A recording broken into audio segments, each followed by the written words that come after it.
जी के जन्म शताब्दी वर्ष के उपलक्ष्य में संस्कृति संवर्धन मंडल सगरोली द्वारा आयोजित राज्य स्तरीय मुख्याध्यापक यानी कि प्रधानाचार्य महासम्मेलन का आज दूसरा सत्र है, दूसरे दिन का पहला सत्र है सॉरी। आज के इस समारोह के लिए उपस्थित श्रीमान दिलीप बंसोड़े सर जी, जिला शिक्षा अधिकारी माध्यमिक योजना जिला परिषद नांदेड़, तथा आज के प्रमुख वक्ता श्री मृगांक पांडे जी, शिक्षा विज्ञ तथा प्राचार्य the Manik public school Maniknagar Bidar. नमन करें सावित्रीबाई जी फुले को, आओ नमन करें।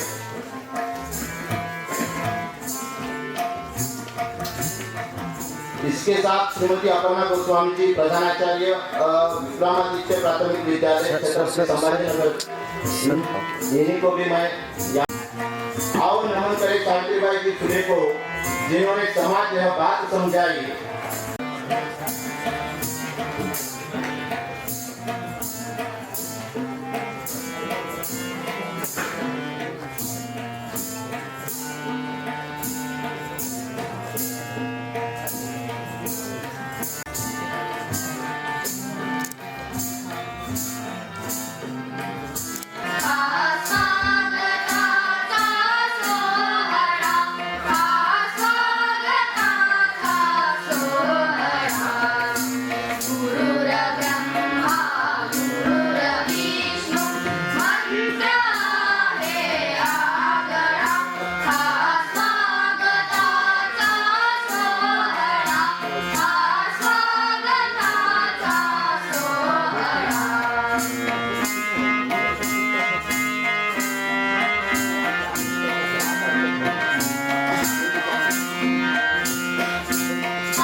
आज के प्रमुख वक्ता श्री मृगांक पांडे, शिक्षाविज्ञ तथा प्राचार्य मानिक पब्लिक स्कूल मानिकनगर बीदर, जिला बीदर, कर्नाटक राज्य से है।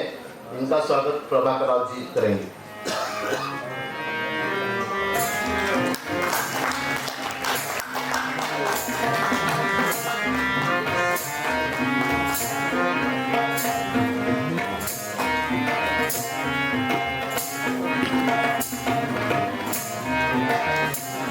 धन्यवाद सर। आज के हमारे प्रमुख वक्ता तथा शिक्षा विज्ञ मृगांक पांडे जी का परिचय देने हेतु मैं यहाँ पर बुलाना चाहता हूँ हम मेरे दोस्त गोविंद राम गिरवाल सर।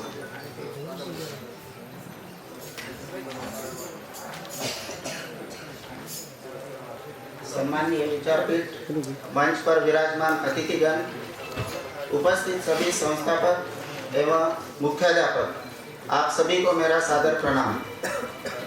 जिनका कार्य गहराई, स्पष्टता और स्थायी प्रभाव के लिए जाना जाता है, ऐसे बहुआयामी व्यक्तिमत्व का परिचय करने का सौभाग्य मुझे प्राप्त हुआ है। इसलिए मैं आयोजन समिति को धन्यवाद देता हूँ। 2 दशकों से अधिक जिनका शिक्षा के क्षेत्र में, इसी के साथ उन्होंने भारत के जो प्रतिष्ठित स्कूल वहाँ पे उनको पढ़ाने का अनुभव है, इसमें द दून स्कूल और द सिंधिया स्कूल शामिल है। वर्तमान में वह the Manik public school Maniknagar Bidar, Karnataka में प्रिंसिपल के रूप में कार्यरत है। शुरुआती से असाधारण व्यक्तिमत्व श्री पांडे जी, यह अपने ग्रेजुएशन और पोस्ट ग्रेजुएशन दोनों में टॉपर रह चुके हैं और उसी के साथ उन्होंने हिंदी और संस्कृत भाषा में भी मास्टर डिग्री हासिल की है, जो एक भारतीय भाषा और दर्शन के साथ उनके गहरे जुड़ाव को दर्शाती है। इसी के साथ उनके पास व्हिस्लिंग वुड्स इंटरनेशनल का फिल्म मेकिंग डिप्लोमा भी है, जो स्कूल में कहानी और अनुभव शिक्षा के प्रति उनके विशिष्ट दृष्टिकोण को आकार देती है। 5 साल तक उन्होंने स्कूल शिक्षा पर उत्तराखंड सरकार के सलाहकार के रूप में भी काम किया है। उसमें उन्होंने पाठ्यक्रम विकास, शिक्षक क्षमता निर्माण और नीति स्तर पर अकादमिक योजना में अपना बहुमूल्य योगदान दिया है। श्री मृगांक पांडे शिक्षा में आर्टिफिशियल इंटेलिजेंस, एकेडमिक लीडरशिप और integration of Indian and world philosophy के समकालीन स्कूली शिक्षा में एकीकृत करने पर अपने व्याख्यानों के लिए भी जाने जाते हैं। उनके सत्र विचारशील, संरचित और आकर्षक होते हैं, जो अक्सर प्राचीन भारतीय ज्ञान, वैश्विक विचारों और आधुनिक शिक्षा प्रणालियों के सामने आने वाली चुनौतियों के बीच संबंध प्रस्थापित करते हैं। इसके साथ वह समावेशी शिक्षा और कला एकीकृत शिक्षा में CBSE प्रमाणित ट्रेनर है। उनके पास राष्ट्रीय और पेशेवर मंचों पर उनको पहचान मिली है, CBSE की पहचान मिली है। उन्हें एजुकेशन टुडे पत्रिका द्वारा भी भारत के शीर्ष 50 प्रिंसिपलों में नामित किया गया है। कम शब्दों में दमदार बात कहने वाले और लंबे समय तक अपना असर छोड़ने वाले श्री मृगांक पांडे एक ऐसे एजुकेशनल लीडरशिप का प्रतिनिधित्व करते हैं, जो सिर्फ अपने काबिलियत से विश्वास, सोच विचार और तारीफ जगाते हैं। समय को ध्यान रखते हुए मैं और एक बात उनके बारे में कहना चाहता हूँ। हाल ही में उन्होंने उनके नेतृत्व में साल 2025, जिसमें IC3 2025 नेशनल समिट कॉन्फ्रेंस का आयोजन किया था और वह उनके शिक्षा के साथ साथ व्यवस्थापन का एक उत्कृष्ट उदाहरण है। इसी के साथ मैं उनका तहे दिल से स्वागत करता हूँ। धन्यवाद सर। आप सभी मेहमानों के मुखमंडल को मैं निहार रहा हूँ कि आज का ये जो सत्र चल रहा है, ये थोड़ा भाषा का माध्यम बदल चुका है। अब माध्यम चाहे कौन सा भी हो, लेकिन दिल की बात दिल तक पहुंचने का यह सबसे बड़ा आसान तरीका होता है और यही आज के इस भाषा के माध्यम के बदलने का एकमात्र उद्देश्य रहा है। इसके पश्चात आज के जो प्रमुख वक्ता है श्री मृगांक पांडे जी को मैं एक यहाँ पर निवेदन करता हूँ कि आप अपने विचार यहाँ पर रखें। इनका विषय है एआई युग में शिक्षा क्षेत्र में आवश्यक जो कौशल्यों की जरूरत होती है, जो आने वाले पल में, जो कि हमने कल के सत्र में श्रीमान अविनाश जी सर से हमने सुना है, तो आने वाले दिनों में एआई का सबसे बड़ा महत्व सबको साबित करना है और हासिल भी करना है। तो इनके बारे में ये आज के प्रमुख वक्ता अपने विचार यहाँ पर मंच पर रखेंगे। मैं नम्र निवेदन करता हूँ श्री मृगांक सर जी से कि वे अपने विचार यहाँ पर रखें।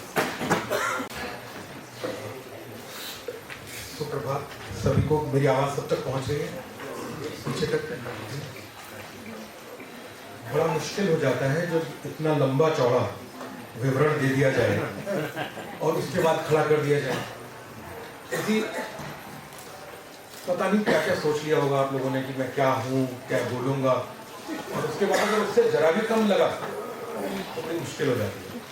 लेकिन एक बात की मैं बहुत खुश हूँ कि मेरी पत्नी यहीं पर बैठी, उनके सामने इतनी तारीफ हुई। तो कहें नोबेल प्राइज तो मुझे मिल गया। अब हम चलते हैं व्याख्यान की तरफ। एक बहुत खुश आदमी, आप सब समझ सकते हैं, जितने भी पुरुष वर्ग बैठा है वो समझ सकते हैं कितना सीना चौड़ा हो रहा था मेरा।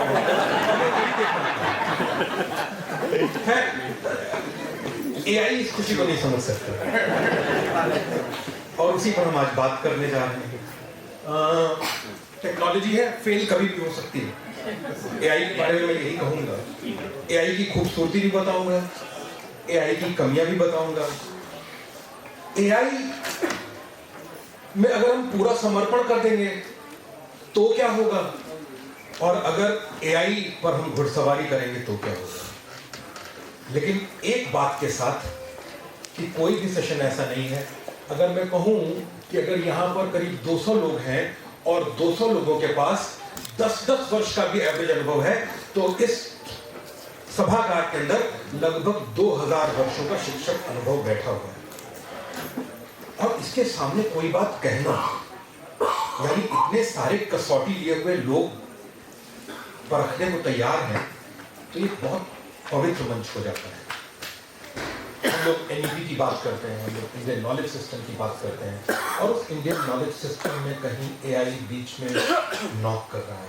आप प्लीज वो प्रेजेंटेशन खोल दीजिए और यूट्यूब पर फिल्म वो बंद कर दीजिए,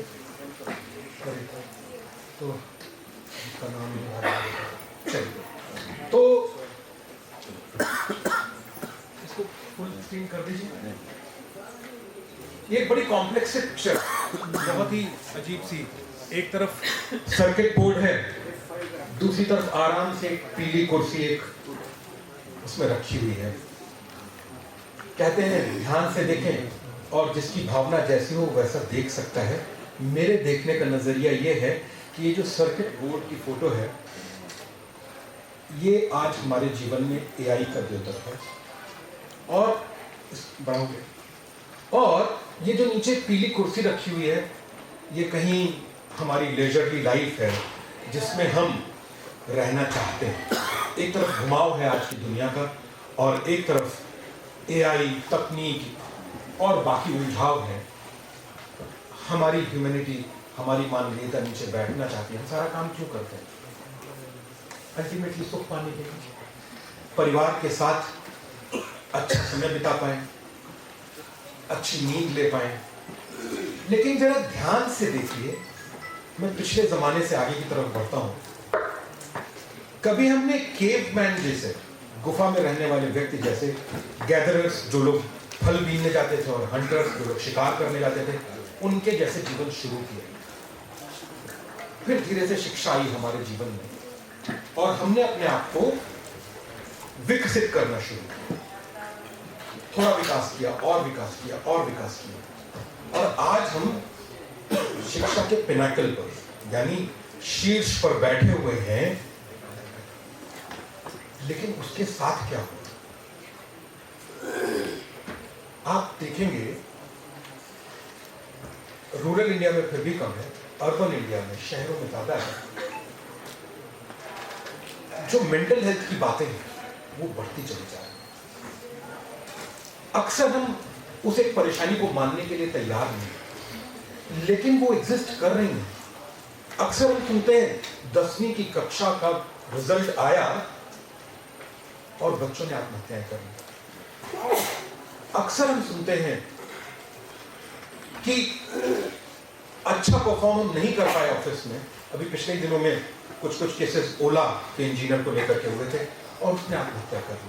ये सब डायरेक्ट हमारी मेंटल कंडीशन से जुड़ी हुई चीजें हैं, मेंटल हेल्थ से जुड़ी हुई चीजें हैं। और ये हम किसके माध्यम से पहुंचे? ये सब बहुत शिक्षित लोगों के बीच में है। किसान अगर आत्महत्या कर रहा है तो फाइनेंशियल मजबूरी में कर रहा है, लेकिन ये जो बच्चे हैं या ये जो कॉर्पोरेट में काम करने वाले लोग हैं, आप पाएंगे इनके पास फाइनेंशियल मजबूरियां नहीं, इनके पास काम से जुड़ी हुई मजबूरियां। तो वास्तव में वर्तमान शिक्षा हमें किधर की तरफ ले जा रही है, एआई हमें उसमें कैसे मदद करेगी, कैसे डिस्टर्ब करेगी, हम आज इस पर बात करने वाले हैं। नेक्स्ट स्लाइड हम ले सकते हैं। हम पुराने समय से चलेंगे, इस बात को मैं बाद में बोलूंगा। पहले मेरा प्रश्न है आप सब लोग एआई से कितना परिचित? मतलब डेली यूज में एक दो बातें पूछ लेते हैं, या 8-10 दिन में एक बात पूछते हैं, या बस एआई की तारीफ करते हैं, या बस एआई की बुराई करते हैं? मतलब किस स्तर पर, अगर मैं हाथ खड़ा करना चाहूं कि रोज कितने लोग यूज करते हैं एआई, और अगर मैं पूछूं किस काम के लिए यूज करते हैं? सर रोज से वैसे भी बोल सकते हैं, ट्रांसलेशन के लिए। और आप सब जो कुछ इंफॉर्मेशन खोजनी होती है उसके लिए, कंटेंट के लिए, हाँ, कंटेंट के लिए, इंफॉर्मेशन खोजने के लिए। दूसरा क्या यूज है एआई का? हाँ सर, सोशल मीडिया कैप्शंस लिखने के लिए बहुत बढ़िया चीज है। आज के दिन हम पहले अपनी फोटो खींचते हैं और फिर फोटो देते हैं और कहते हैं कि अच्छा सा कैप्शन लिख दो, और ये भी लिखते हैं कि गर्लफ्रेंड को इम्प्रेस करने के लिए है या माता पिता को, और वो वैसा लिख करके दे देता है। तो ये भी एक बहुत बढ़िया यूज है, बड़ा क्रिएटिव हो जाता है। और क्या यूज है? इमेज बनाने के लिए। वही तो है, वो बेचारे कह रहे थे गर्लफ्रेंड के लिए लिखते हैं। सॉरी। तो इमेज बनाने के लिए, यस। जो पास में कुछ बीते हुए बातें हैं, अगर उसका इमेज अपने पास अभी है, अभी के करंट सिचुएशन में वो कैसा रहेगा, उसके बारे में भी पूछते। जी हाँ, इतिहास को वर्तमान से जोड़ने के लिए, और इतिहास में जो हुआ है वैसा कुछ वर्तमान में हो रहा है, या वर्तमान में जो हो रहा है उसका साइटेशन पाने के लिए कि हिस्ट्री में भी ऐसा कुछ हुआ है कि नहीं, इसके लिए करते हैं। अब हाँ जी, एआई का जो यूज कर रहा है अपन, तो मेरे माइंड में जो आ रहा है उसका इस्तेमाल मैं कैसा करूं, ये पूछने के लिए आप ये सब कर रहे हैं। मैं समझा नहीं, आखिरी बात मैं नहीं समझ पाया। ये आपके हमारे माइंड में जो है, जी, हमारा माइंड जो बात कर रहा है, हाँ और उसमें से जो बात अपन को उससे मालूम करना है जी, इससे जानकारी करने के लिए एआई का उपयोग कर रहे हैं। लोगों का दिमाग पढ़ने के लिए, दिमाग पढ़ना है, उसका सब्जेक्ट बनाने का है। मैं हेलमेट पहन के आऊंगा आपके साथ, क्योंकि मेरे दिमाग में क्या चल रहा है, बाप रे, सबसे थोड़ा सा बच के। हाँ, एआई का यूज उसमें भी हो रहा है, लेकिन एक सिंपल प्रॉम्प्ट से नहीं। एआई लगातार आपको मॉनिटर कर रहा है, लेकिन वो एआई के जमाने से पहले आपको गूगल मॉनिटर कर रहा है, आपको फेसबुक मॉनिटर कर रहा है, आपको ट्विटर मॉनिटर कर रहा है, आपको ये जो आपका फोन है ना, कल ही शाम मेरी बात चल रही थी, ये ओके गूगल कहने पर केवल आपको रिस्पॉन्ड कर रहा है, हाँ क्या हुक्म है मेरे आका, लेकिन वो पूरे समय आपको सुन रहा है। केवल कोई बता रहा है कि हाँ आपने ओके गूगल कहा तो मैं जागता हूं, लेकिन वो आपकी चॉइस क्या है, आप पहनते क्या हैं, आप कौन सा परफ्यूम लगाते हैं नहीं लगाते हैं, आप अपनी बीवी से कब लड़ते हैं, आप अपने बच्चों से कब खुश होते हैं, आप अपने ऑफिस में क्या काम कर रहे हैं और आपके मन में कौन सी कार खरीदने की इच्छा है, वो सब लगातार प्रोफाइलिंग करता है। और इसीलिए जो लोग ज्यादा सीक्रेट सर्विसेज में काम करते हैं वो कीपैड वाला फोन रखते हैं कि बातचीत कहीं बाहर नहीं जानी चाहिए। एक जोक भी है इसको लेकर के जो टेक्नोलॉजी के वर्ल्ड में चलता है, जो कभी मैं आपको सुना रहा था कि एक हस्बैंड आया, किचन में घुसा और अपनी वाइफ के कान के पास गया और बोला, आज खाने में क्या बना रहे हो? वाइफ बोली, पागल हो गए हो क्या? यहाँ कौन सुन रहा है जो तुम कान में बोल रहे हो? उसने फोन की तरफ इशारा किया, बोला गूगल सुन रहा है। ये बात सुन के हस्बैंड की बेवकूफी पर वाइफ हंसी कि कैसी बात कर रहे हैं, और उस वाइफ की हंसी पर स्टीव जॉब्स अपने ऑफिस में हंसे, मार्क जुकरबर्ग अपने ऑफिस में हंसे और बिल गेट्स अपने ऑफिस में हंसे। तो आज की टेक्नोलॉजी की रियलिटी यही है कि हम जिस चीज को पर्सनल समझते हैं, टेक्नोलॉजी कहती है, अंग्रेजी की कहावत है, share your secret with me and your secret will remain secret with me and with all my friends.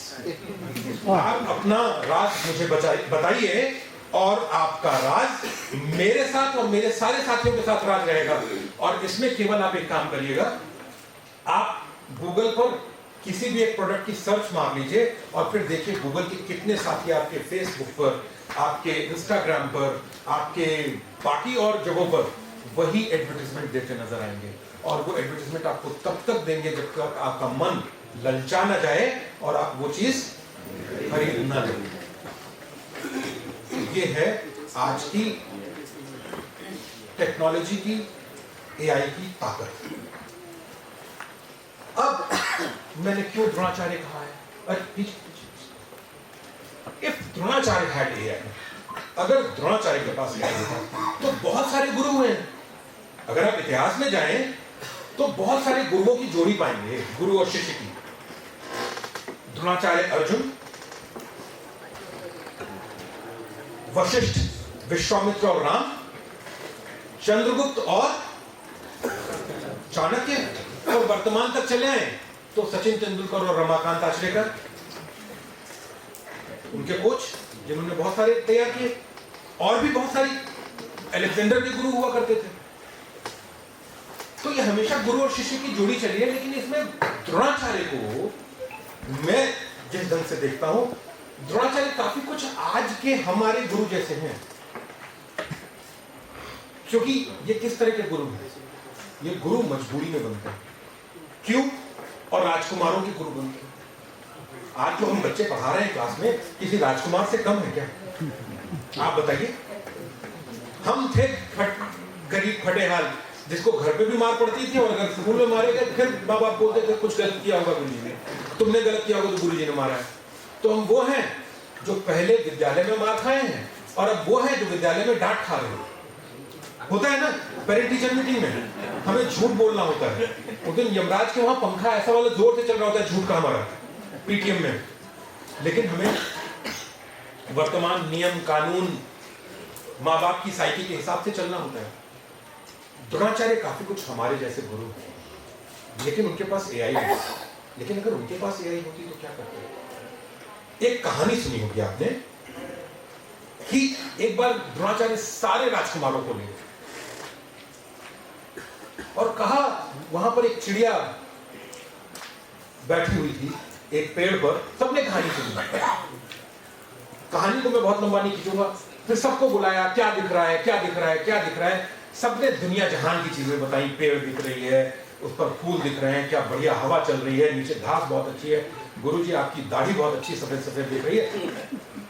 Guruji interest नहीं थे। फिर एक शिष्य को बुलाया और कहा, क्या दिख रहा है? उसने कहा, जो चिड़िया की आंख आपने देखने को कही मुझे कोई दिख रही है। गुरु ने शाबाशी दी और उसने चिड़िया की आंख देख ली। आज का द्रोणाचार्य क्या करता? अगर एआई का यूज हो तो वो कहता कि चिड़िया की आंख भेजनी कैसे, मैं तुम्हें एक पीडीएफ भेज रहा हूं, उसको पढ़ना, और अगर उससे पढ़ के ना समझ में आए तो उस पीडीएफ में यूट्यूब ट्यूटोरियल का लिंक दिया हुआ है, उसको भी देख लेना। लेकिन चिड़िया की आंख भेजनी, क्या वो शिष्य कभी चिड़िया की आंख भेज सकता था? ये द्रोणाचार्य क्यों जरूरी है? और द्रोणाचार्य हम सब, शायद कुछ थोड़े ज्यादा, कुछ थोड़े कम, लेकिन है। और जैसे एक अंग्रेजी की कहावत है, never choose teaching, teaching chooses you. तो हम सब ने नहीं, सभी का मैं नहीं कह सकता, हम बहुत से लोगों ने शुरुआत में कोई और व्यवसाय किया और फिर एक दिन धीरे से टीचिंग ने में चुन लिया और हम टीचर हो गए। ऐसा ही हुआ ना, मेरे साथ तो ऐसा ही हुआ। मैं पहले जर्नलिस्ट रहा, फिर मैंने फिल्म वर्ल्ड में हाथ आजमाया, फिर मैं एक दिन कब टीचिंग में आ गया मुझे पता नहीं, और धीरे धीरे अंदर से शिक्षक होता चला गया। और आज के दिन मुझे लगता है कि मैं शिक्षक होने के लिए ही पैदा हुआ, यानी द्रोणाचार्य। एआई जो आप लोगों से मैंने पूछा आजकल क्या कर रही है, तो एआई इंफॉर्मेशन दे रही है। एआई के पास इतनी इंफॉर्मेशन है कि मैं हिंदी का टीचर होते हुए अगर एक गलत फैक्ट बोलूंगा तो पीछे से केमिस्ट्री या फिजिक्स का टीचर उठ करके बोलेगा अपना फोन 1 मिनट करके, सर आपने ये बात, अगर थोड़ा सा आंखों की लाज रखेगा लेकिन तो क्वेश्चन करेगा कि ये वाली बात ऐसे नहीं थी। और अगर कोई अंदर से खाटी टीचर हुआ तो बोलेगा नहीं आपने गलत कह दिया। तो ये इसका मतलब ये है कि इंफॉर्मेशन की तो क्लासरूम में कमी ही नहीं। हम ऐसी कौन सी चीज, एकदम दिल में हाथ रखिए करके बोलिएगा, इंफॉर्मेशन में हम ऐसी कौन सी चीज आज के दिन क्लासरूम में बोल सकते हैं जो बच्चा 1 सेकंड में अपने मोबाइल पर ऐसे नहीं निकाल सकता? बताइए, मैं जानना चाह रहा हूं। हाँ, इंफॉर्मेशन के लेवल पर अगर हमारे पास 5 से 10,000 पेज की इंफॉर्मेशन है तो एआई के पास उसी सब्जेक्ट पर 20 लाख से लेकर के 2 करोड़ पेज की इंफॉर्मेशन है, जिसको वो 1 सेकंड में आपके लिए गन्ने के जूस जैसा निचोड़ करके रख देता है। तो आज के जमाने में हमारी जरूरत क्या है? हमारे इस पर फोकस करेंगे। एजुकेशन, आज की इस टेक्नोलॉजी की दुनिया में हम क्यों जरूरी रह गए हैं, हम क्यों रेलेवेंट रह गए? मेरा बेटा अक्सर मुझसे पूछता है मैं क्यों लिखूं जब टाइप करने से काम चलता है, और मैं क्यों टाइप करूं जब बोलने पर वो टाइप कर रहा है। मैं एकदम सही से बता रहा हूं, मेरी पूरी ट्रेनिंग हुई है कि तुम्हारी हैंड राइटिंग अच्छी होनी चाहिए, प्रेजेंटेशन अच्छी होनी चाहिए, और तब तुम्हें मार्क्स मिलेंगे। लेकिन अब वो कहता है मैं स्पेलिंग्स क्यों याद करूं, मैं लिखना क्यों सीखूं, मैं टाइपिंग भी क्यों सीखूं? मैं जब बोलता हूं तो टाइप हो रहा है, प्रेजेंटेशन तो मेरी हैंड राइटिंग से अच्छी है, मेरी ट्रेनिंग कहती है इसे काटो। लेकिन आज की टेक्नोलॉजी कहती है तुम्हें एक्सेप्ट करना सीखना होगा। क्यों? जब शुरुआत में हमने लिखना सीखा ना, तो मिट्टी या कोयला उठाया, उसको घोला और ऐसे उंगली पर लगाया और ऐसे लिख दिया। ये पहला लेखन था। लेकिन एक दिन एक आदमी ने एक लकड़ी तोड़ी, उसको थोड़ा सा घिसा और फिर लगाया और मिट्टी से लिखा। उसको अच्छा लगा, लिखना शुरू हो गया। और एक दिन थोड़ी सी तकनीक और तरक्की करी और स्याही दबात आ गई और तब वो लिखा। तो जो पुराने उंगली से लिखने वाले लोग थे वो विरोध में खड़े हो गए, लिखने का सही तरीका नहीं, ईश्वर ने तुमको उंगलियां दी हैं, तुम उसी का प्रयोग करो। लेकिन टेक्नोलॉजी रुकी नहीं किसी के लिए, फिर आगे बढ़ी। आगे बढ़ करके पेन आए, थोड़ा विरोध हुआ, भोजपत्र आए, भोजपत्र से पेपर आए, और फिर एक दिन ब्लॉक प्रिंटिंग आ गई। आप ह्यूमन हिस्ट्री में देखेंगे ब्लॉक प्रिंटिंग एक बहुत बड़ा रिवोल्यूशन था एकेडमिया में, एकेडमिक वर्ल्ड में। ब्लॉक प्रिंटिंग ने पहली बार वो दिया कि उससे पहले एक राइटर एक कुछ लिखता था और वही मैन्युस्क्रिप्ट, वही पांडुलिपि रखी रहती थी और उसकी कोई दूसरी कॉपी नहीं हो पाती थी। आप किसी बड़ी यूनिवर्सिटी, नालंदा, जागदल, काशी, विक्रमशिला, जो भी पुरानी यूनिवर्सिटी थी आप वहीं जाकर के उसी यूनिवर्सिटी में आप उसको पढ़ सकते थे, और अगर वो चल गई तो चल गई। लेकिन ब्लॉक प्रिंटिंग ने पहली बार हमें वो रेवोल्यूशन दिया जब हमने उसकी प्रिंटिंग शुरू करी और बुक्स अचानक से कॉमन कमोडिटी हो, आसानी से उपलब्ध होने वाली चीज हो गई।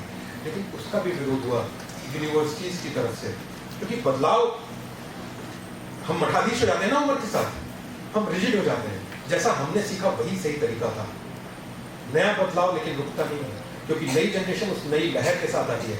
तो क्या हुआ, कहा गया कि नहीं ये सही तरीका नहीं, ब्लॉक प्रिंटिंग नहीं, जब तक तुमने राइटर की उंगली से उस पुस्तक को नहीं छुआ तब तक ज्ञान तुम में पूरा नहीं आएगा। लेकिन ज्ञान तो ज्ञान एक एब्स्ट्रैक्ट चीज है जिसको छुआ नहीं जा सकता, तो वो उससे आगे बढ़ी। और एक दिन प्रिंटिंग प्रेस आ गए, और जानते हैं सबसे बड़ा विरोध कहां से आया था? प्रिंटिंग प्रेस आए इंडस्ट्रियल रेवोल्यूशन के साथ, और वो आया था वेस्ट में, और वेस्ट में उससे सबसे बड़ा खतरा पैदा हुआ चर्च को। ये मैं रिकॉर्डेड हिस्ट्री बोल रहा हूं। और चर्च ने विरोध कर दिया, ये प्रिंटिंग प्रेस से निकली हुई किताबें अच्छी नहीं है। लेकिन चर्च ने उसको भी एक्सेप्ट किया, क्योंकि बदलाव को आप नहीं रोक सकते। बदलाव भी हम क्यों पढ़ रहे हैं इतना सारा, एक्यूमुलेटेड नॉलेज क्यों है हमारे पास? क्योंकि उससे एक नया बदलाव हमारा दिमाग करता है। तो आज के दिन हम उस जगह पर आकर के खड़े हो गए हैं जिसमें हमारे पढ़ने, पढ़ाने, सीखने, सिखाने के तरीके पर नई पीढ़ी के बहुत वैलिड क्वेश्चंस हैं। हम लिखें क्यों, हम स्पेलिंग याद क्यों करें, हम किताब क्यों पढ़ें? अगला प्रश्न ये, हम किताब क्यों पढ़ें? अब वो क्यों ये प्रश्न कर रहे हैं, मैं आपको एक हल्का सा डेमो दूंगा। आप सब लोगों में से नोटबुक एलएम कौन यूज करता है? एज ए टीचर मैं बहुत यूज करता हूं। किस चीज के लिए यूज करता हूं? रिसर्च। और रिसर्च के साथ क्या आता है, पावर क्या आती है? नॉलेज, इंफॉर्मेशन और प्रेजेंटेशन इंफॉर्मेशन। जैसे मुझे पता नहीं यहाँ पर अभी मेरा टेक्नोलॉजी कितना साथ देगी, अगर एक बार नोटबुक एलएम खोल दिया तो वो जो क्वेश्चन जहां से आ रहा है उस बच्चे के दिमाग में, मैं उस बच्चे के दिमाग में ले जाने की कोशिश कर रहा हूं। जैसे मैं यहाँ संस्कृति संवर्धन मंडल संगरौली के सभागार में खड़ा हूं, और मैं सच बताऊं, मुझे जो कुछ चल रहा है वो तो पता है, लेकिन जो डीप रूटेड है मुझे नहीं पता। जरा नोटबुक एलएम खोल लीजिए। तो अब मुझे जानना है, अब मेरे पास इतना समय भी नहीं है कि मैम वगैरह से मैं या बाकी और लोग जो जानकार हैं उनसे पूछूं, तो मैं क्या करूंगा? मैं करूंगा, ठीक है, तो मैं क्या करूंगा, यहां दिख तो नहीं है,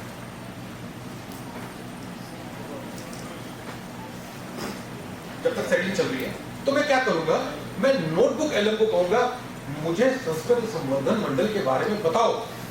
लेकिन अब एक तो बोरिंग तरीका होता है, जैसे हम टीचर्स अपनी क्लास में बताते हैं, डिलीवर करते हैं लेक्चर, नहीं ऐसे नहीं चलेगा, थोड़ा सा इंटरेस्टिंग मेरी भाषा में बताओ।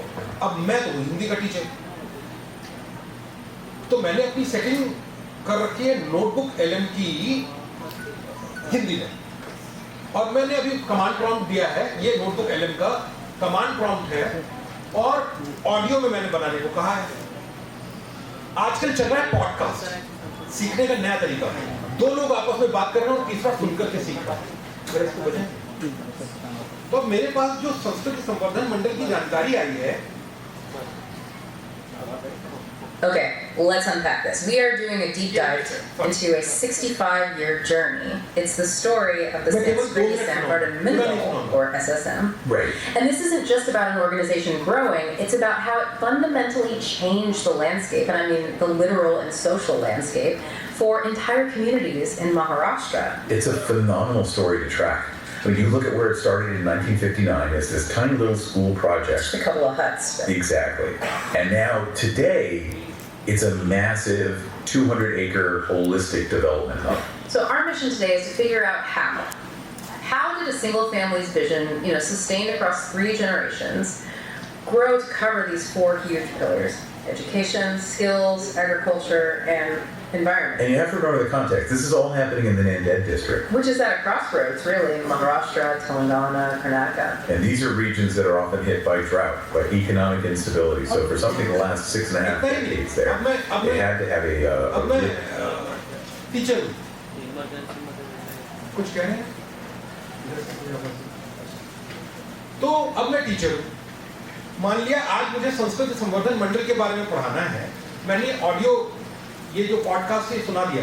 सर जरा क्विज पर आप वो करेंगे, तब तक मैं बात करता रहूंगा और क्विज बन करके आ जाएगी। इधर इधर इधर राइट हैंड साइड पर इधर यहाँ पर सेकंड ये सेकंड कॉलम सर हाँ थर्ड नीचे अब ये मेरे लिए क्विज बना रहा है, मैं जब तक बात कर रहा हूँ।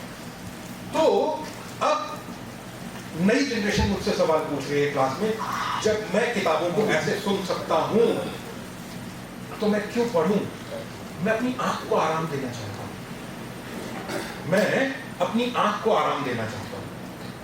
ठीक है, तो आंख को आराम में पॉडकास्ट कर दिया, लेकिन यही जब आप अपनी आंख को जोर देना चाहते हैं तो आपके लिए वो फ्लैश कार्ड भी बना रहा है उतनी आसानी से, इंफोग्राफिक्स भी बना रहा है, डेटा टेबल्स भी बना रहा है, माइंड मैप भी बना रहा है, रिपोर्ट्स भी बना रहा है और आपके लिए क्विज़ भी बना रहा है कि भाई पूरा सुना है, उसके बाद क्वेश्चंस तुमसे किए जाएं तो तुम बता पाने की स्थिति में, और ये सब आपके अपनी सीखने की स्टाइल में कर रहे हैं। तो अगला प्रश्न जो पीढ़ी पूछ रही है, मैं किताब से क्यों पढ़ूं? और ये मैं अपने प्रश्न नहीं बना करके पूछ रहा हूँ, ये वो प्रश्न है जब ये notebook LM, Gemini, Grok, chat GPT जैसे बहुत एडवांस टूल्स आ गए हैं और ये जो नई पीढ़ी है ये हमसे पहले उनका यूज सीखा। क्या क्विज बन के तैयार हो गई?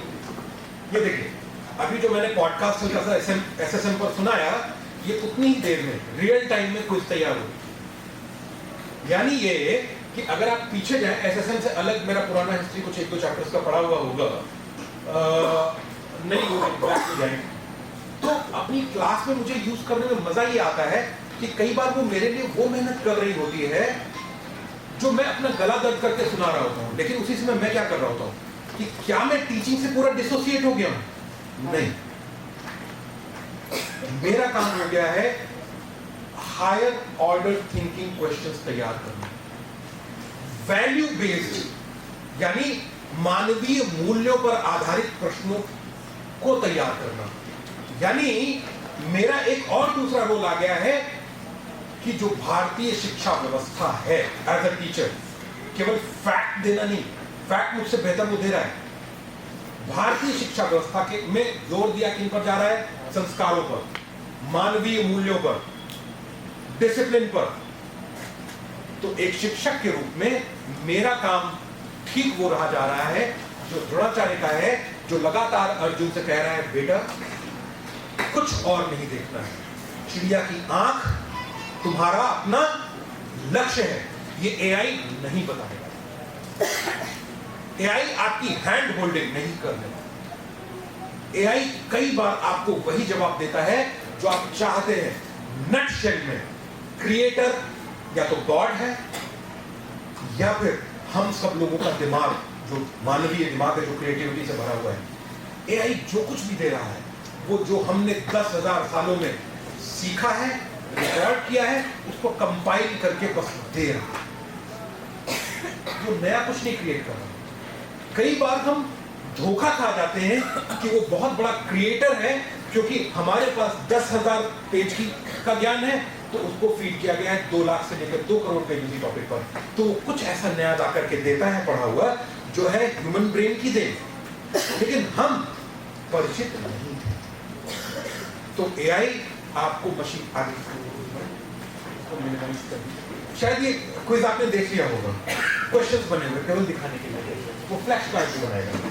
अब ये जो कुछ बना हुआ है, नहीं पीछे पीछे ये पैर इससे पीछे लिखेगा, एवोल्यूशन ऑफ लर्निंग, ये मैं वर्ल्ड वाइड वो ले रहा हूँ और भारत को सेंटर में रख रहा हूँ क्योंकि हम सब भारत में हैं, लेकिन ये वर्ल्ड वाइड एवोल्यूशन है नॉलेज का। कैसे? जिस समय वेस्ट पूरा का पूरा डार्क एजेस में था, उस समय भारत और चीन जैसे कुछ देश ज्ञान की बातें कर रहे थे और उसमें भारत जो शिक्षा थी वो गुरुकुलीय शिक्षा थी, यानी जो पहले 25 वर्ष होते थे उसमें व्यक्ति जाता था, बच्चा जाता था सीखने के लिए, ब्रह्मचर्य का पालन करता था, गुरुकुल में रहता था और सीखता था। लेकिन क्या आपको पता है क्या सीखता था? क्या सीखता था गुरुकुल में? गुरुकुल की शिक्षा का फोकस कहां पर था? राम गुरुकुल गए, कृष्ण गुरुकुल गए, सुदामा गुरुकुल गए, लक्ष्मण गुरुकुल गए और न जाने कितने लोग गुरुकुल गए, लेकिन गुरुकुल में कौन से फॉर्मल टेस्ट होते थे कोई बताएगा? कोई फॉर्मल टेस्ट होता ही नहीं था।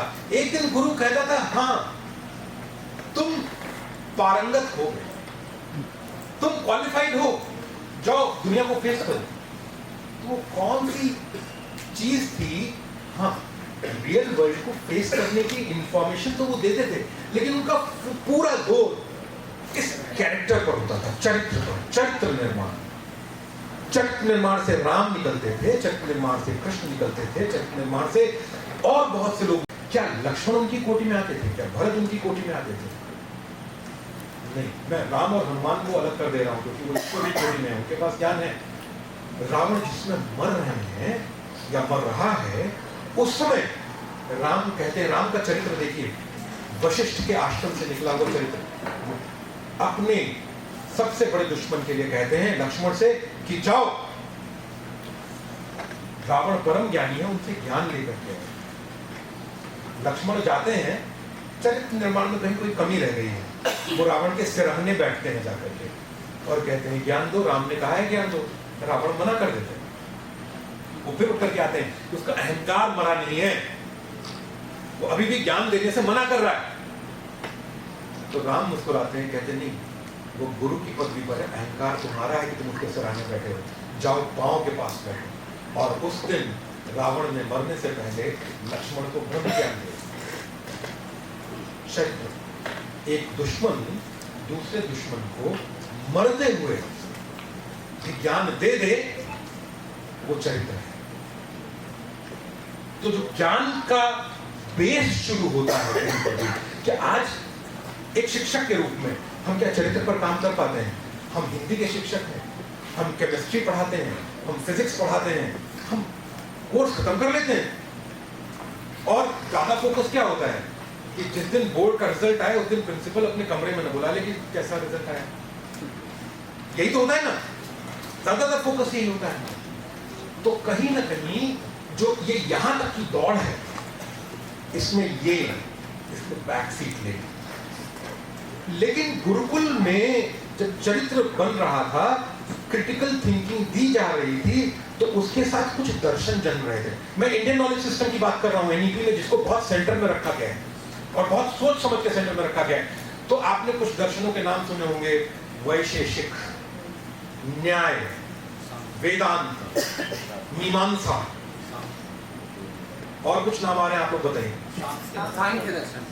सांख्य। अब इसमें देखिए किस किस तरीके से ईश्वर को जानने की कोशिश हो रही है। ईश्वर की खोज में ही दो ही चीजों की खोज में ज्ञान बहुत बड़ा है। एक सोने की खोज में, केमिस्ट्री वहीं से डेवलप हुई कहते हैं, और दूसरा अमर होना या ईश्वर की खोज में। तो दर्शन का जन्म वहीं पर होता है जब ईश्वर की खोज में हम ज्ञान की तलाश करते हैं। और उसमें सबसे पहले क्या जन्मा हमारा न्याय। न्याय को अगर हम इंग्लिश में ट्रांसलेट करें, logic. Logic Indian knowledge system का बेस बना। सबसे कोर में character, second one is logic. Logic में मीमांसा। मीमांसा क्या है? जो हम आज कर रहे हैं। अभी हम लोग एक क्वेश्चन आंसर सेशन में जाएंगे, तो जो कुछ भी हमने बात करी उसको हम चीर फाड़ करेंगे, not in negative way, negative रूप से नहीं, पॉजिटिव रूप से उसकी चीर फाड़ करेंगे और फिर कुछ नया मंथन करके निकालेंगे।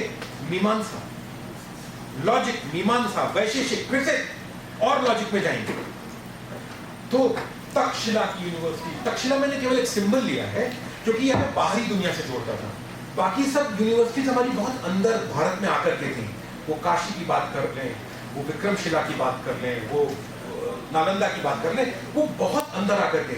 लेकिन तक्षशिला गेटवे था, वहां पर बहुत सारे बाहर के लोग भी आकर के पढ़ते थे, इसलिए मैंने तक्षशिला को लिया। और वो तक्षशिला क्यों आते थे? वहां पर भी कोई फॉर्मल एजुकेशन नहीं थी, वहां पर डिफरेंट सब्जेक्ट्स के गुरुजी लोग बैठते थे और वो बस कहते हैं कि एक गेट पर एक गेटकीपर खड़ा होता था और वो तक्षशिला नाम के गांव में उसी को अंदर आने देता था जो गेटकीपर के क्वेश्चंस के आंसर दे पाता था।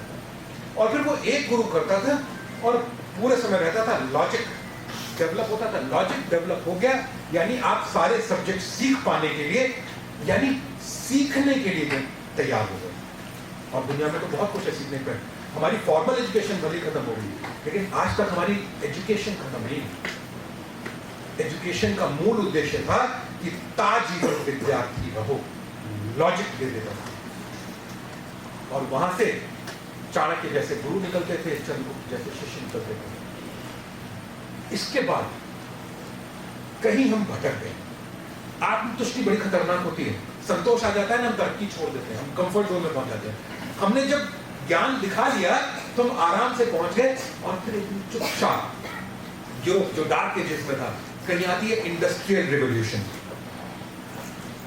इंडस्ट्रियल रेवोल्यूशन का इंपैक्ट डायरेक्ट भारत पर पड़ा मैकॉले के आने के बाद। क्यों? हमारा education value based, logic based, चरित्र पर ध्यान देने वाला एजुकेशन सिस्टम था। लेकिन पहली बार मशीन्स ने ऐसी चीजें बनानी शुरू करी, यानी इंडस्ट्रियल रेवोल्यूशन से पहले अगर हमें चीनी चाहिए होती थी तो जितनी हमारी डिमांड है चीनी उससे कम होती थी मार्केट में। कपड़ा उससे कम होता था मार्केट में, खाना उससे कम होता था मार्केट में। लेकिन इंडस्ट्रियल रेवोल्यूशन ने पहली बार ऐसा हमारे साथ किया कि जितनी हमारी जरूरत है उससे ज्यादा मार्केट में आने लग गया, क्योंकि मशीन बड़ी तेजी से बनाने लगी। अब उन मशीन पर काम करने वाले लोग चाहिए, यानी उनको न लॉजिक से मतलब है, उनको न कैरेक्टर से मतलब है, उनको एक कन्वेयर बेल्ट पर काम करने वाले लोग चाहिए। जो चीज आ रही है उन्होंने एक काम करना है, एक को एक हथौड़ा मारना है, चीज आगे बढ़ गई, दूसरे को फट से स्क्रू कर देना है, चीज आगे बढ़ गई। इससे ज्यादा की स्किल की जरूरत नहीं बची। तो इंडस्ट्रियल रेवोल्यूशन में स्कूल्स आए और स्कूल्स में हमने क्लर्क्स प्रोड्यूस करना शुरू। हम एक बार रिपोर्ट कार्ड पर ध्यान नहीं देते कि टीचर ने कहा है बच्चा मैथ्स में कमजोर है लेकिन बहुत सच्चा है। सच्चाई नीचे दब गई। ये जो कैरेक्टर है ना, ये इस पिरामिड में टॉप पर होना चाहिए, वो कहीं नीचे चला गया, एकदम नीचे चला गया। फिर धीरे धीरे चीजें चेंज हुई और आ गया एआई। आप इतना सारा करप्शन हम क्यों देखते हैं? आईएएस टॉप करते हैं, कोई भी एग्जाम टॉप करते हैं, टॉप करने के बाद एक दिन हम पढ़ते हैं कि झूठी तस्वीरें देकर के राष्ट्रपति से पुरस्कार लेंगे। अभी लेटेस्ट न्यूज यही चल रही है, आईएएस टॉपर का नाम है उसमें, झूठी तस्वीरें दी और कर लिया। तो क्या चीज दब गई इस एफिशिएंसी में? लेकिन इंडियन नॉलेज सिस्टम में बेस क्या है? चलिए, लेकिन क्या एक बात बताइए, टू बी वेरी ऑनेस्ट, मेरा बेटा सच्चा बहुत है लेकिन 45% 10th में मार्क्स आता है, क्या एज ए पेरेंट मुझे खुश होना चाहिए? दुखी होंगे, क्योंकि हम इसकी देन है। हमारी पूरी सोच, जितने भी हम टीचर्स हैं, जितने भी हम टीचिंग मैनेजमेंट में हैं, जितने भी हम पेरेंट्स हैं, हम इसकी देन हैं इंडस्ट्रियल। तो हम इंडस्ट्री के हिसाब से सोचते हैं कि मेरा बेटा इंजीनियर बनना चाहिए। और इंजीनियर ही नहीं, भले ही माँ बाप को भी ना पता हो कि इंजीनियर क्या होता है। अक्सर मैं पूछ लेता हूँ, ठीक है इंजीनियर बनना है, क्या होता है इंजीनियर? और उसमें भी और कुछ नहीं, मेरा बेटा कंप्यूटर इंजीनियर होना चाहिए।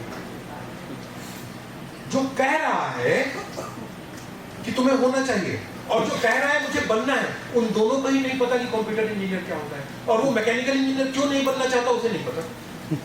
क्यों? क्योंकि मार्केट में डिमांड और सबसे बड़े पैकेजेस सॉफ्टवेयर इंजीनियर, इंडस्ट्री। लेकिन अब एआई ने क्या किया? जो सीखने की स्पीड थी, सीखना क्या? सीखना दो तरीकों का होता है। सीखना वो जो किताबों में लिखा हुआ है, उस सीखने की स्पीड बढ़ गई। अभी मैंने दिखाया ना, 1 मिनट में उसने 13 मिनट का पॉडकास्ट संस्कृति संवर्धन मंडल पे बना दिया। और हो सकता है 1-2 फैक्ट ऐसे हो जो आप 2-3 लोगों को भी ना पता हो, मुझे नहीं पता, हो सकता है सारे पता हो, लेकिन 1-2 फैक्ट हो सकता है वो ऐसे भी बोल दो जो आपको ना पता हो। तो स्पीड, उतनी तेजी से उसने इंफोग्राफिक्स बनाएगा, तो सीखने की स्पीड बहुत बढ़ गई। लेकिन फिर से वही बात है कि आप इसको आगे करेंगे। सा विद्या या विमुक्तये, जो इंग्लिश ट्रांसलेशन। नॉलेज क्या है? नॉलेज वो है जो लिबरेट करे। अब लिबरेट किस चीज से करे? लिबरेट करे हमें अपनी सोच से, हमें अपनी सोच की लिमिटेशंस। हम कई बार बड़ा ऐसे घोड़े के लगा दिया जाता है ना, इधर भी ना देखो उधर भी ना देखो। नॉलेज नई चीजों को सोचना सिखाए। क्या हम नई चीजों को सोचने के लिए फ्री हैं? और अगर सोच लें, क्या बोलने के लिए फ्री हैं? नहीं। आप बहुत सारी ऐसी बातें पाएंगे जो कहेंगे हाँ ठीक है, इस फोरम पे नहीं बोलूंगा। ठीक तो है, यह है ज्ञान सही और गलत का, बोलना नहीं, यह है हमारी कंडीशनिंग। सच को बोलने से रोकना क्या एटलीस्ट उस नॉलेज की देन नहीं हो सकती जो कहती हो सा विद्या या विमुक्त। ये विष्णु पुराण में लिखा गया था, और ये विष्णु पुराण कब का है? कम से कम 2000 साल से तो पहले का है। पौराणिक काल तो तभी का था। तब कहा जा रहा था नॉलेज वही है जो लिबरेट कर दे। आज भी कितने सारे स्कूल्स के टैगलाइन होती है सा विद्या या विमुक्तये, या तमसो मां ज्योतिर्गमय, अंधेरे से ज्ञान की तरफ ले जाओ। लेकिन वो ज्ञान कौन सा?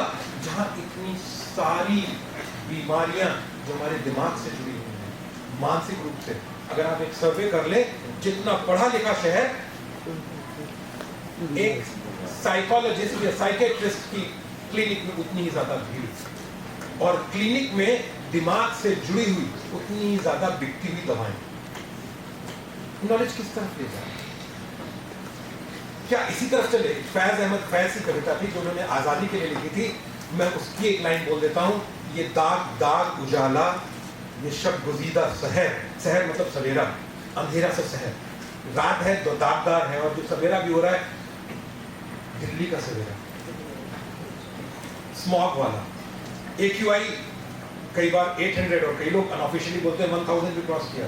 ये दाग दाग उजाला, ये शब गुजीदा सहर, चले थे जिसकी तलाश में, ये वो सहर।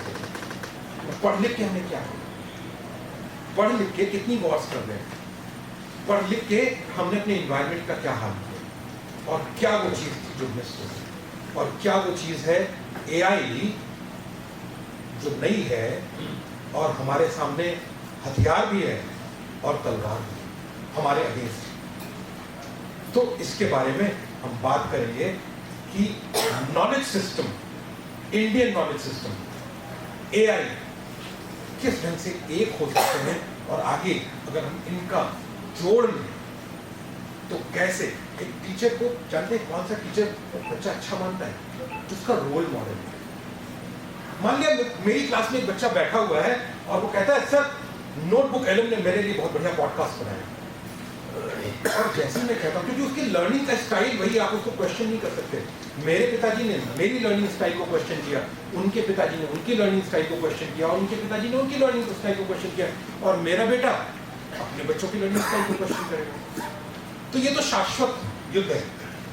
उसको न क्वेश्चन करके उसकी उस दुनिया को समझना आज के दिन हमारी आवश्यकता है, मजबूरी नहीं है, आवश्यकता है, ताकि हम एक हार्मनी में एक बेटर एजुकेशन सिस्टम बना पाए। क्योंकि अक्सर मैं कहता हूँ सारे प्रिंसिपल्स हटा दो, सारे नियामक, सारे ट्रस्ट हटा दो, लेकिन अगर एक शिक्षक और एक बच्चा एक पेड़ के नीचे बैठा है, एक खेत में बैठा है, एक मरघट में भी बैठा है, तो वो विद्यालय है।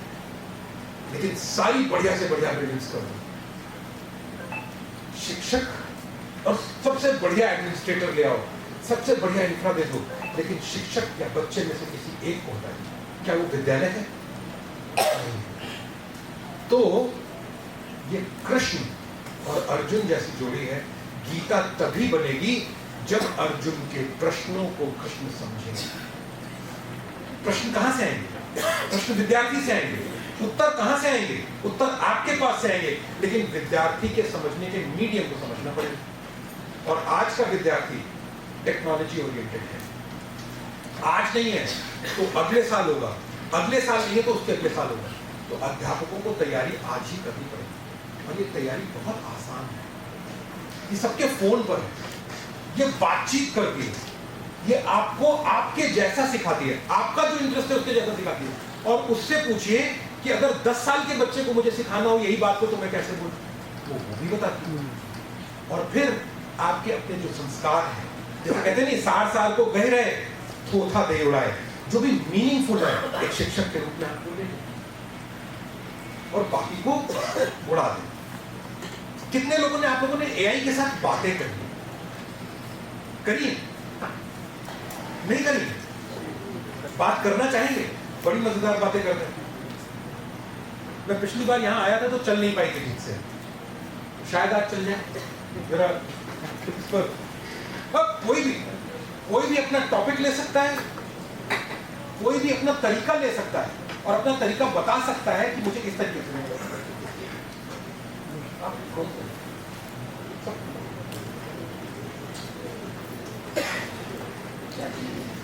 ये जब तक सब तैयार कर रहे हो तब तक आप लोगों में से कोई वॉलंटियर अच्छा मुझे लगा वॉलंटियर कोई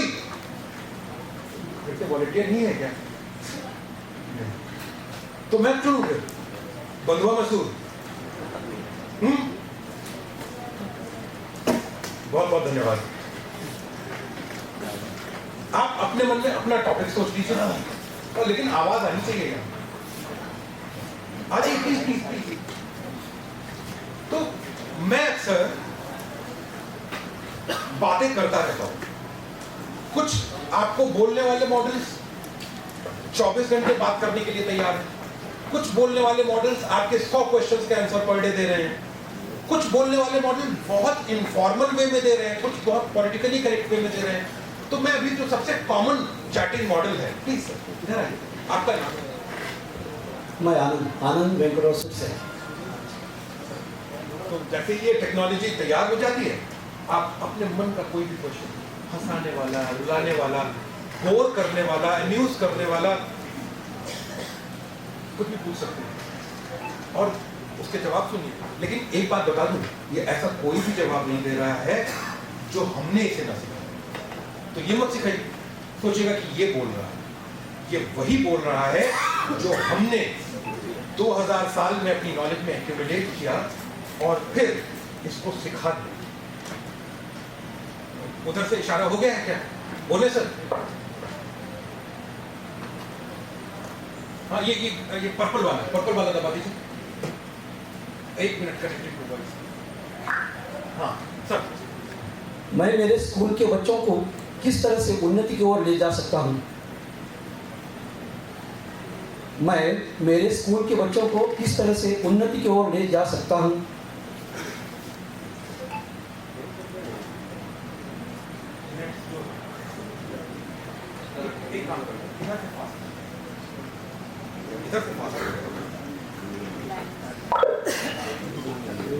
सॉरी तो हल्का सा गैप है, यहीं पर टीचर काम आते हैं क्योंकि अभी बैटरी डाउन होते ही सारा ज्ञान गया।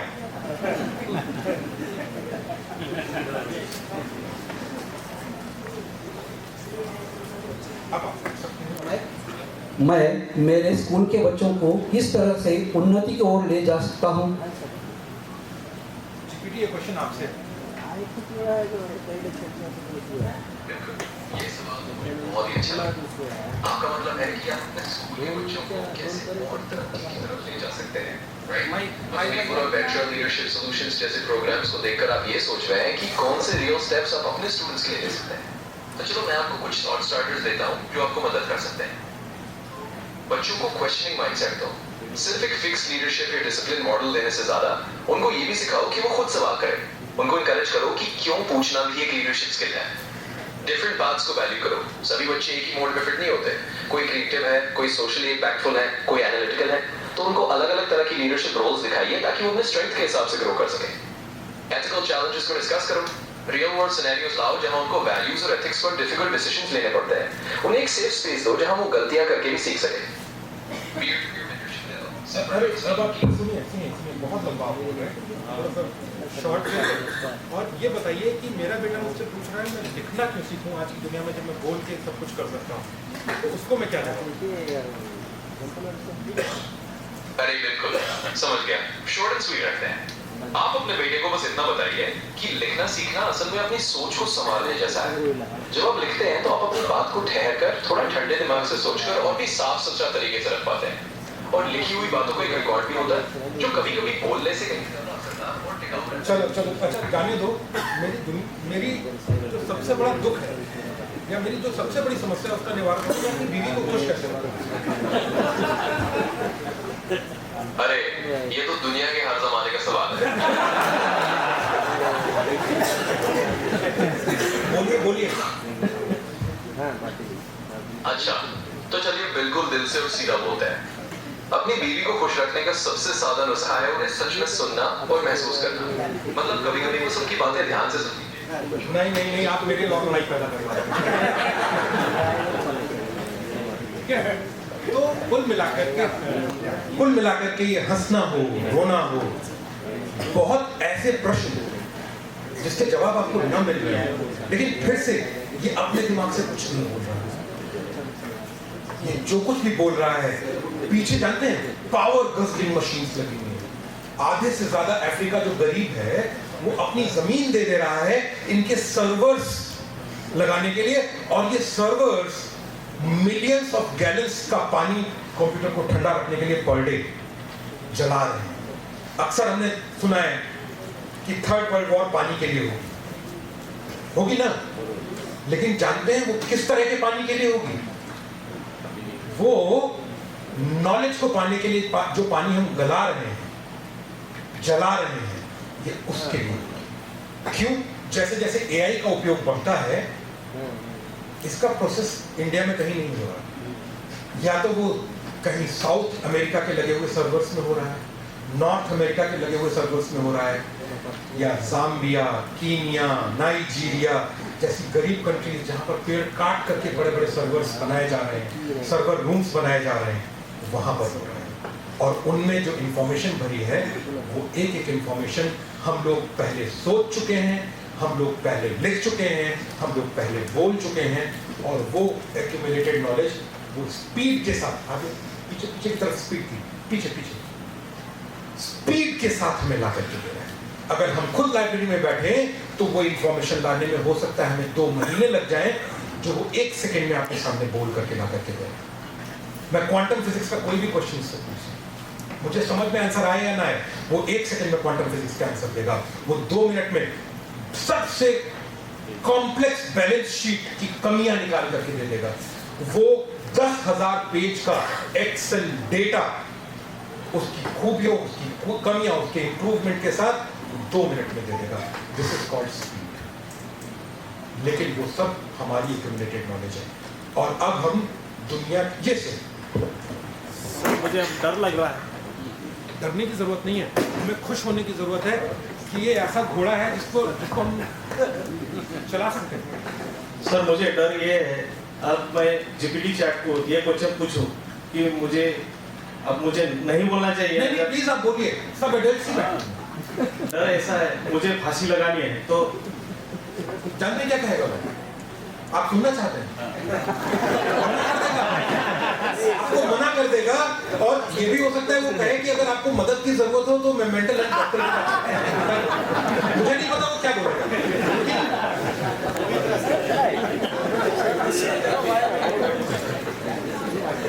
और उसको आप प्रेस नहीं दे सकते। आप क्यों फांसी लगाना चाहते हैं?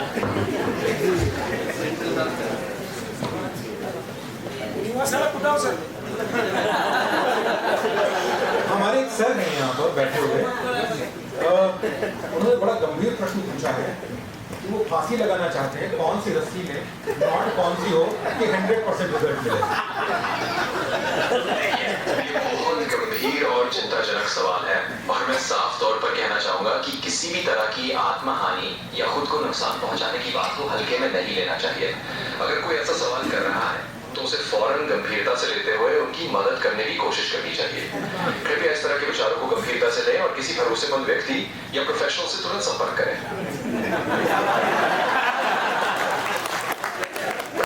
सर हम लोग बाहर मिल सकते हैं।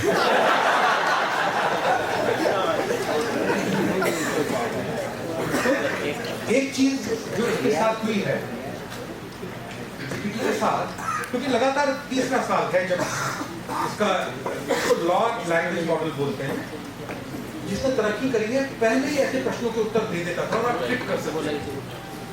अब इन प्रश्नों के उत्तर नहीं मिलते, क्योंकि वो भी तो सीख रहा है, उसको जो सिखा रहे हैं वो लोग भी सीख रहे हैं, वो तो हमारे जैसे लोग हैं जिनको हम AI साइंटिस्ट बोलते हैं, AI इंजीनियर, वो भी तो हमारे जैसे हैं। पहले उन्होंने दे दिया क्या। तो ये बताना, एक होता है प्रॉम्प्ट, हम इसको जो कुछ भी कहते हैं वो प्रॉम्प्ट होता है। प्रॉम्प्ट क्या करना है ये तो पहले बता दिया, लेकिन उसके बाद एक जाति जननी में नेगेटिव प्रॉम्प्ट थी। नेगेटिव प्रॉम्प्ट मतलब ये बताया जाता क्या नहीं करना है। तो ये जो आज का AI मॉडल है, इसको नेगेटिव प्रॉम्प्ट भी दिए गए हैं।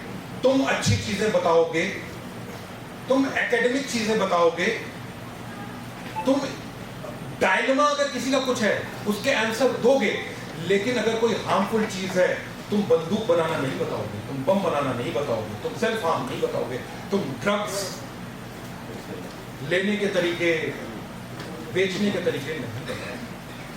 तो हाँ, आज के लैंग्वेज मॉडल सब इतना मजबूत हो चुके हैं। कोई माइक अगर हो नहीं, ठीक है, मैं आवाज आपकी साफ सुनाई। क्वेश्चन में भी द नेक्स्ट लेवल, इस स्लाइड के आगे का क्वेश्चन होगा, और अगर स्लाइड के आगे का हो तो मैं कहूँगा सही समय पर मैं जरूर दूंगा। नहीं, लेकिन ये क्वेश्चन छूट न जाए इसीलिए मैं पूछने की ये कर रहा हूँ।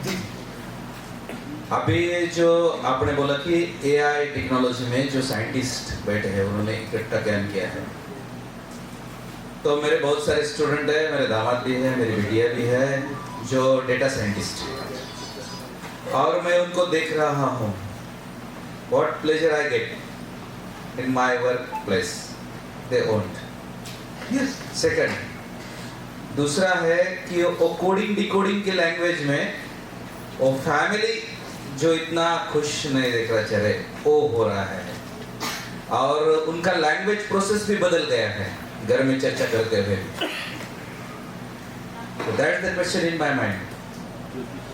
और इसी का जवाब ये जो नया इंडियन नॉलेज सिस्टम या NEP है, ये ढूंढने की कोशिश कर रही है। और अगला वाला जो स्लाइड है वो निश्चित रूप से वो अगले वाले का ही प्रश्न था। क्या हो रहा है, एक तो डेटा साइंटिस्ट और कोडर्स, AI के आने के बाद इनकी जॉब जाने का खतरा बहुत बढ़ गया है, तो मेंटल टेंशन बहुत है। अगर आप देखें, मैं एग्जैक्ट आंकड़े बता रहा हूँ, आप उसको चेक कर सकते हैं, कुछ 100-200 का इधर उधर हो तो मुझे माफ करिएगा, उससे ज्यादा का इधर उधर नहीं होगा। TCS में, टाटा कंसल्टेंसी सर्विस में अभी 6 महीने के भीतर 12,000 इंजीनियर्स की जॉब ले ली है।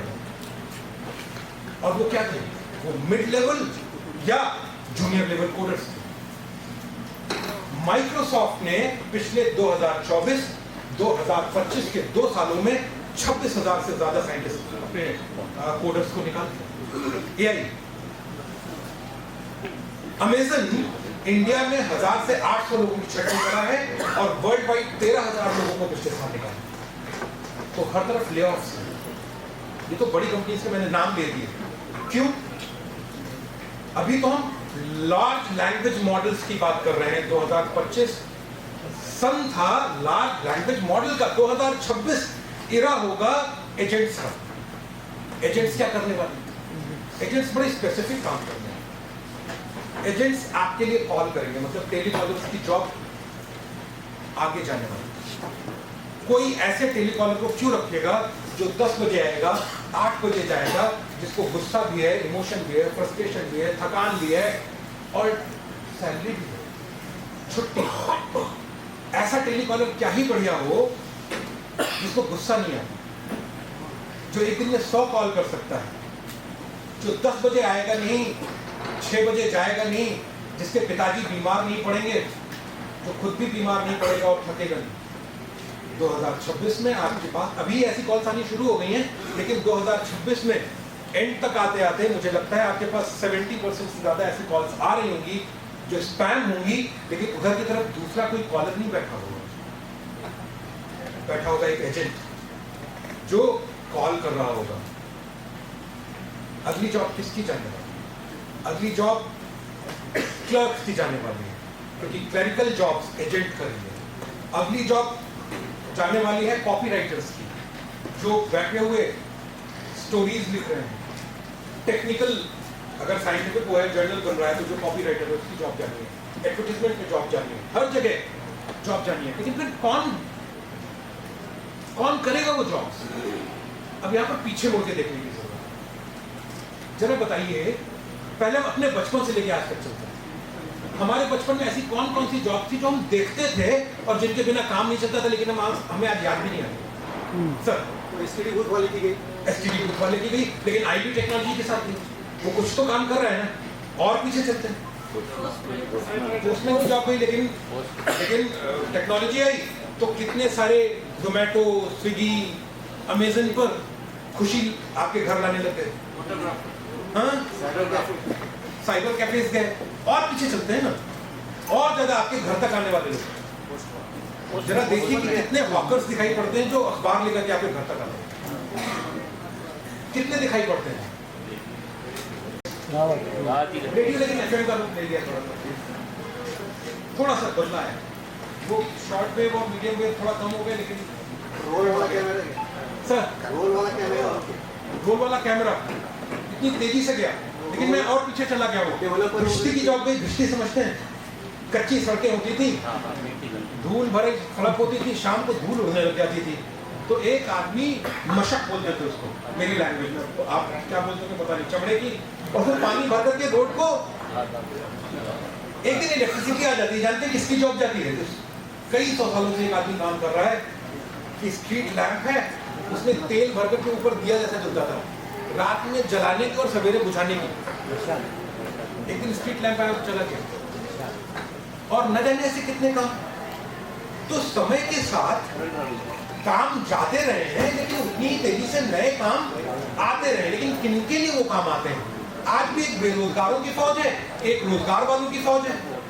तो रोजगार वाले ने उस समय की रिक्वायर्ड स्किल्स ली और बेरोजगार ने नहीं ली, और जो लोग बदलते समय के साथ वो स्किल्स नहीं ले पाए, वो अपने समय के भीष्म पितामह हो गए। भीष्म पितामह समझते हैं ना, कि कोई जरूरत नहीं है फिर भी वो है, उनका एक सम्मान है क्योंकि वो सीनियर है, लेकिन कोई उनसे कुछ पूछता नहीं, कोई जांचता नहीं, बस वो है। तो अगर हमें लगातार इस इरा में बने रहना है, तो हमें आज की स्किल्स को, हमारी एज कुछ भी हो, वो समय गया जब हम कहते थे बूढ़ा तोता पढ़ता नहीं। अब हम बूढ़े तोतों को पढ़ना पड़ेगा, सीखना पड़ेगा, और सीखने का माइंडसेट लाना पड़ेगा।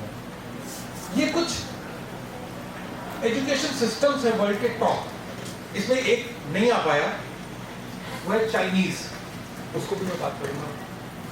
इस समय वर्ल्ड में कुछ और अपना रखा है हमने बीच में, कुछ ये एजुकेशन सिस्टम्स हैं जिनकी बहुत बात होती है। फिनलैंड के एजुकेशन सिस्टम की बहुत बात करते हैं, तो फिनलैंड का एजुकेशन सिस्टम है क्या बच्चों के लिए? वो कहते हैं ना, किताबों का बोझ नहीं चाहिए, एग्जामिनेशन का बोझ भी नहीं चाहिए, लेकिन बच्चे की क्रिटिकल थिंकिंग डेवलप होनी चाहिए। बच्चे को डिफरेंट एंगल से एक प्रॉब्लम को देखना आना चाहिए, दूसरे की बात समझ में आनी चाहिए। लेकिन वो ऐसा एजुकेशन सिस्टम कैसे अफोर्ड कर सकते हैं? क्योंकि वो एक ऐसी इकोनॉमी है जिनके लिए सबसे आसान चीज है पैसा कमाना। बच्चा अगर और कुछ नहीं करेगा, अगर वो एक जनरल स्टोर पर सेल्समैन भी बनेगा, तो 2 से 3 महीने काम करने के बाद उसके पास इतना पैसा होगा कि वो वर्ल्ड टूर कर सकता है। तो उनके लिए उस तरह की एजुकेशन, जैसे एजुकेशन हमारे लिए जरूरी है या चाइनीज के लिए जरूरी है, वो उनके लिए जरूरी नहीं है। सर मैं ये जानना चाहता हूँ, एक चैप्टर है मेरी स्कूल में, विद्यालय में, किसी कोर्स बुक में, वो चैप्टर कहता है कि 200 साल के बाद स्कूल कैसा होगा, उसकी एक झलक उसमें बताई गई है, जिसमें बच्चे जो है वो स्कूल अपनी, उनका स्कूल बेडरूम तक ही सीमित हो गया है। वो समय भी समझो 200 साल के बाद का बताया गया है। तो ये कहाँ तक ऐसे हो सकता है? जैसे उनके होमवर्क्स हो, असाइनमेंट्स हो, सारी किसी मेल के जरिए सबमिट होती है, देखिए, और टीचर या बुक उनके लिए किसी म्यूजियम में रखी हुई चीज बन जाती है। हर वो चीज़ जो पुरानी हो जाती है वो म्यूजियम में हो सकती है, लेकिन ये बहुत सारे इफ एंड बट्स पर।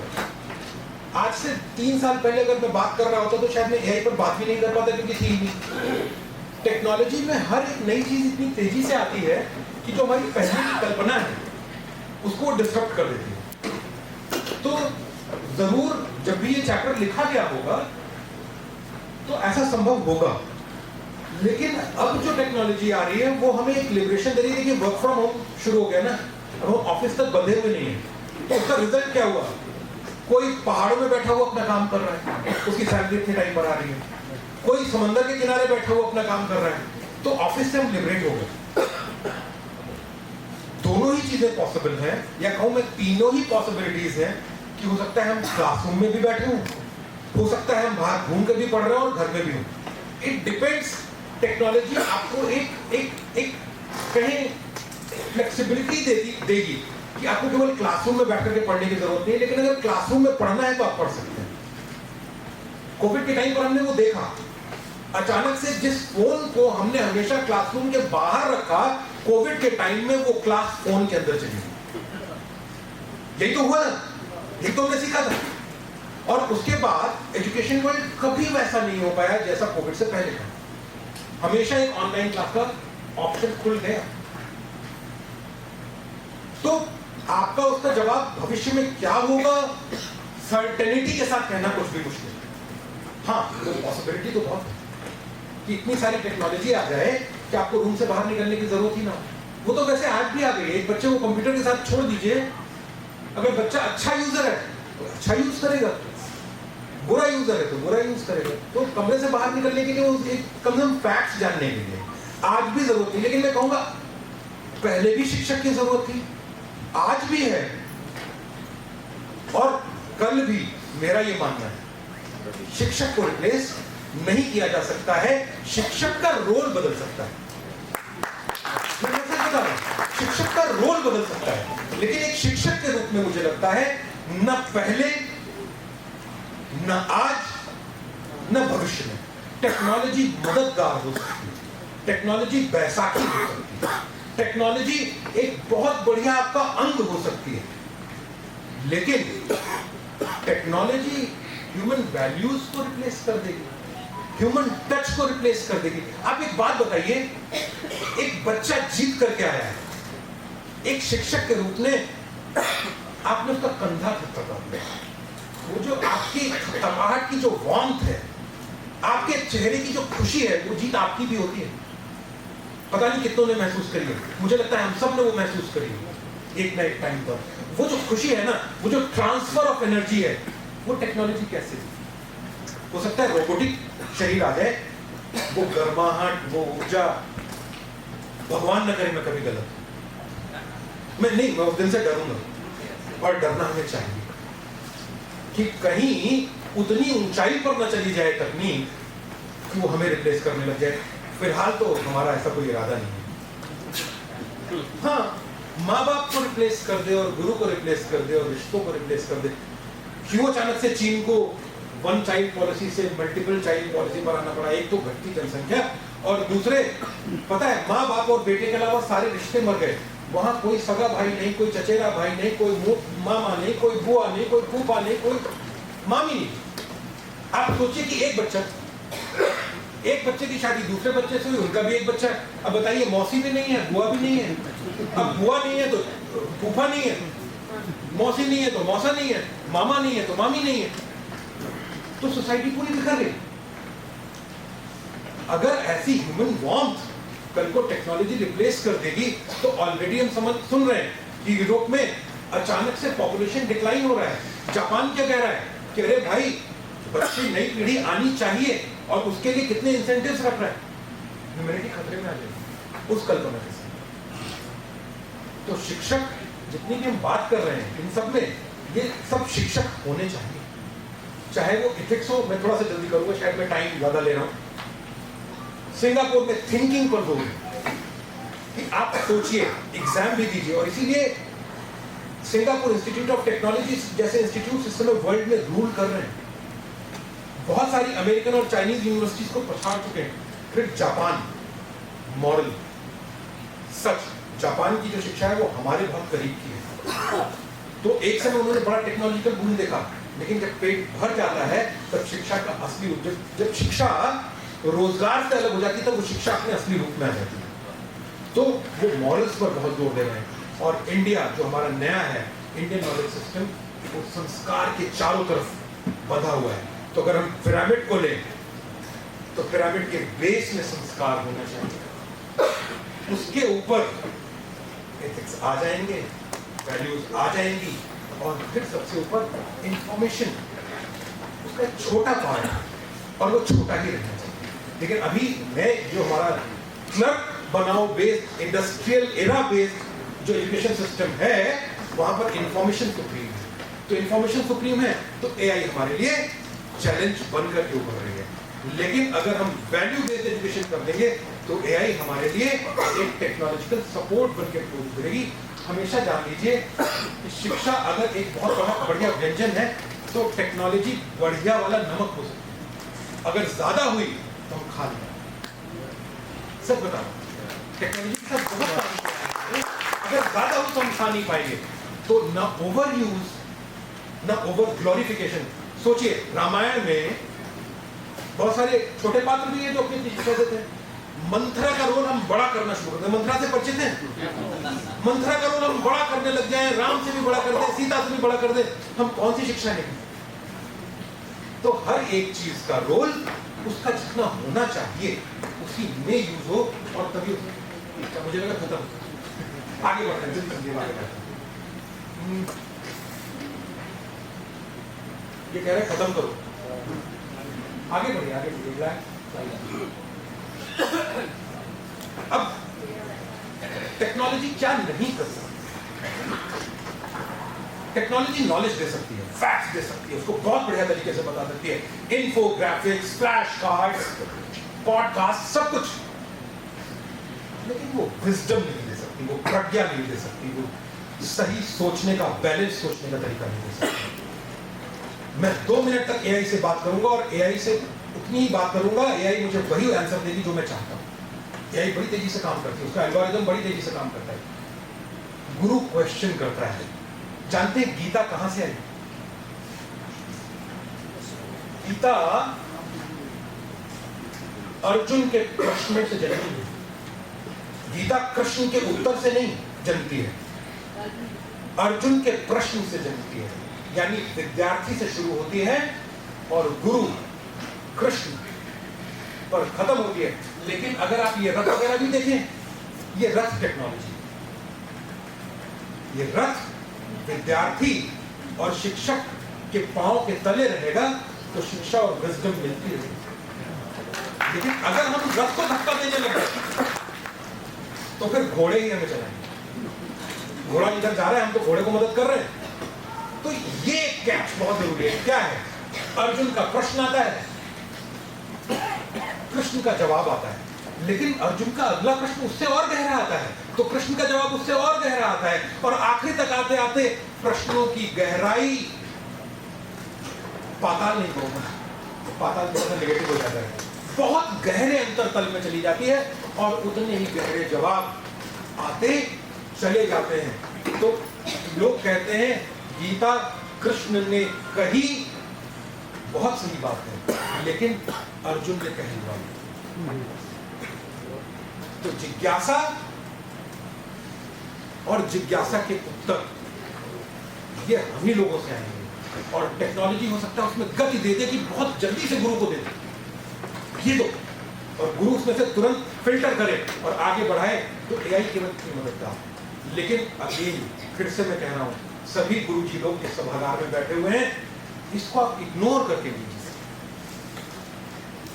इसको आप इग्नोर करके नहीं जी सकते, क्योंकि सदियों से सारे फैक्ट्स बताना हम गुरु लोगों का काम रहा है, जो इसको दे दें और उन फैक्ट्स के पीछे जो ज्ञान छिपा है, जो बैलेंस है, वो बताना हमारा काम है। तो रोल बदलना, और रोल को बदलना चाहिए, और वो ट्रांजिशन बहुत स्विफ्ट होना चाहिए। मैं नहीं कहता कि आप सारा एआई सीखो, आप सारे टूल्स जानो, आप सारे एजेंट्स जानो, लेकिन आप उससे एक्वेंटेड रहो। जैसे एक सर ने शुरुआत में कहा था सॉरी मैं मिसयूज कर रहा हूँ लेकिन थोड़ा जरूरी हो जाता है कि मैं क्या कहा। अब देखिए अगर ये बोलेंगे तो मुझे चुप होना पड़ेगा। लेकिन सर ने कहा था कि गर्लफ्रेंड को इम्प्रेस करने के लिए एआई से सोशल मीडिया पोस्ट लिखवाते हैं। कौन से करते हैं सर? हाथ खड़ा करिए। तो सर बोलेंगे मैंने नहीं कहा था। हाँ मैंने नहीं कहा था, मैंने खाली सोशल मीडिया कहा। तो उतना यूज तक ठीक है, लोगों को इम्प्रेस करने के लिए बहुत जरूरी है कि आप इन तकनीकों को उठाएं। भाई विष्णु भी सुदर्शन चक्र लेते हैं मारने के लिए, हाथ से तो केवल नरसिंह भगवान ने ही फाड़ा था, लेकिन टेक्नोलॉजी का यूज करते हैं तो तकनीक का उतना ही यूज ठीक है। आगे बढ़े क्योंकि शायद समय की कमी हो चुकी है।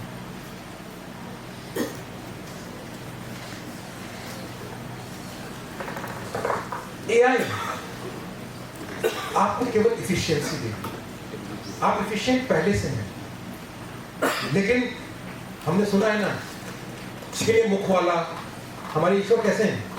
षडानंद, फिर सहस्त्र बाहु, हजारों हाथ, और फिर गुरु को किससे ऊपर माना गया? ईश्वर से भी ऊपर माना गया है। तो इफिशियंसी ये गुरु के हाथ है। एआई, इंटरनेट, कंप्यूटर, किताब, ये सब गुरु की इफिशियंसी है। लेकिन इफिशियंसी कभी फेयरनेस के ऊपर नहीं जा सकती। फेयर क्या है ये अभी भी कोई टेक्नोलॉजी नहीं बता सकती। टेक्नोलॉजी आपको इफिशियंसी देगी अनफेयर करने की भी और फेयर करने की भी, लेकिन फेयरनेस क्या है इसकी पूरी अर्जुन ने पूरी बताई, कृष्ण ने पूरा महाभारत किया। एक समय के अलावा कभी सारथी ने रथ यानी टेक्नोलॉजी को छोड़ा नहीं, इफिशिएंट बनाया। और आखिरी में वॉच टाइम देख लीजिए, फिर से आप समझ लीजिए गलती कहां होती है। मैं फिर से वहीं से एग्जाम्पल अचानक से दिमाग में आया दे रहा हूं कि अर्जुन भी मदद मांगने कृष्ण के पास गए, दुर्योधन भी मांगने मदद कृष्ण के पास गए। दुर्योधन ने क्या मांगा? दुर्योधन ने मांगी सेना, जो उस समय की फियर्सेस्ट आर्मी थी, सबसे बड़ी, सबसे ट्रेन, सबसे खतरनाक आर्मी उसने कृष्ण से मांगी। This is called technology efficiency. लेकिन बाकी और चीजों का यूज कैसे करना था, अर्जुन ने कृष्ण को मांगा। तो ये चॉइस अर्जुन और दुर्योधन वाली हमेशा हमारे सामने रहेगी कि हम टेक्नोलॉजी को कैसे यूज करते हैं। लेकिन आप टेक्नोलॉजी को पूरा दोस्त भी नहीं मान सकते, आप टेक्नोलॉजी को पूरा दुश्मन भी नहीं मान सकते। इनफैक्ट टेक्नोलॉजी की अपनी कोई नेचर होता ही नहीं है।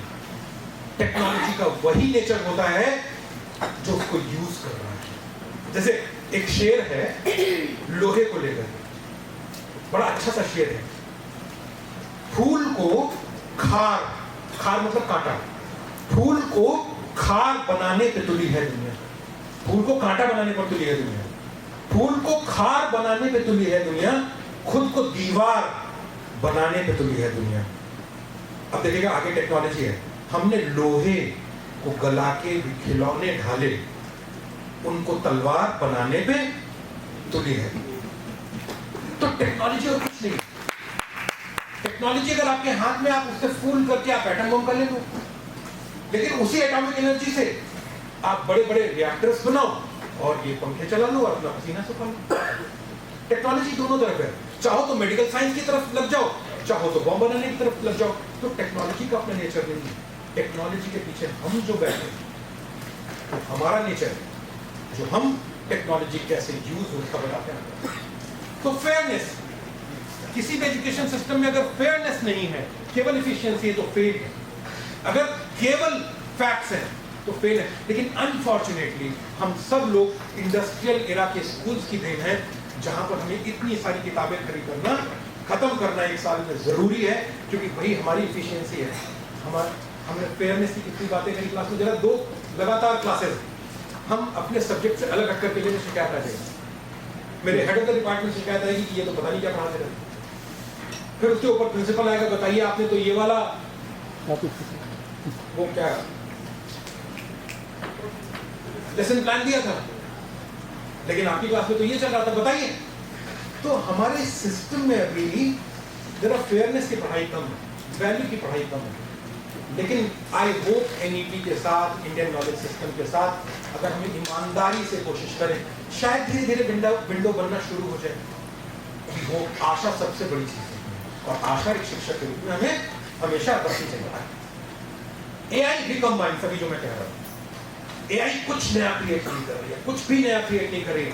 हजारों सालों की सर पीछे पीछे पीछे, हाँ, केवल रिकम्बाइन कर रही है हमारी नॉलेज को एक नए तरीके से जैसे हम चाहते हैं दे रही है। क्रिएटर तो AI के हम ही हैं, जैसे हमारा क्रिएटर वही है। तो कुछ भी हो जाए, कल को हम भगवान में माने ना माने, भगवान को फर्क नहीं पड़ता, वैसे ही AI के ईश्वर को घमंड के साथ कह देना चाहिए कभी हम ही रहेंगे, लेकिन उसको कंट्रोल में रखने का काम भी हमारा ही है।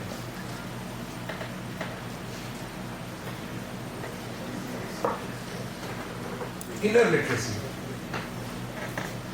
पोथी पढ़ जग मुआ पंडित हुआ नहीं।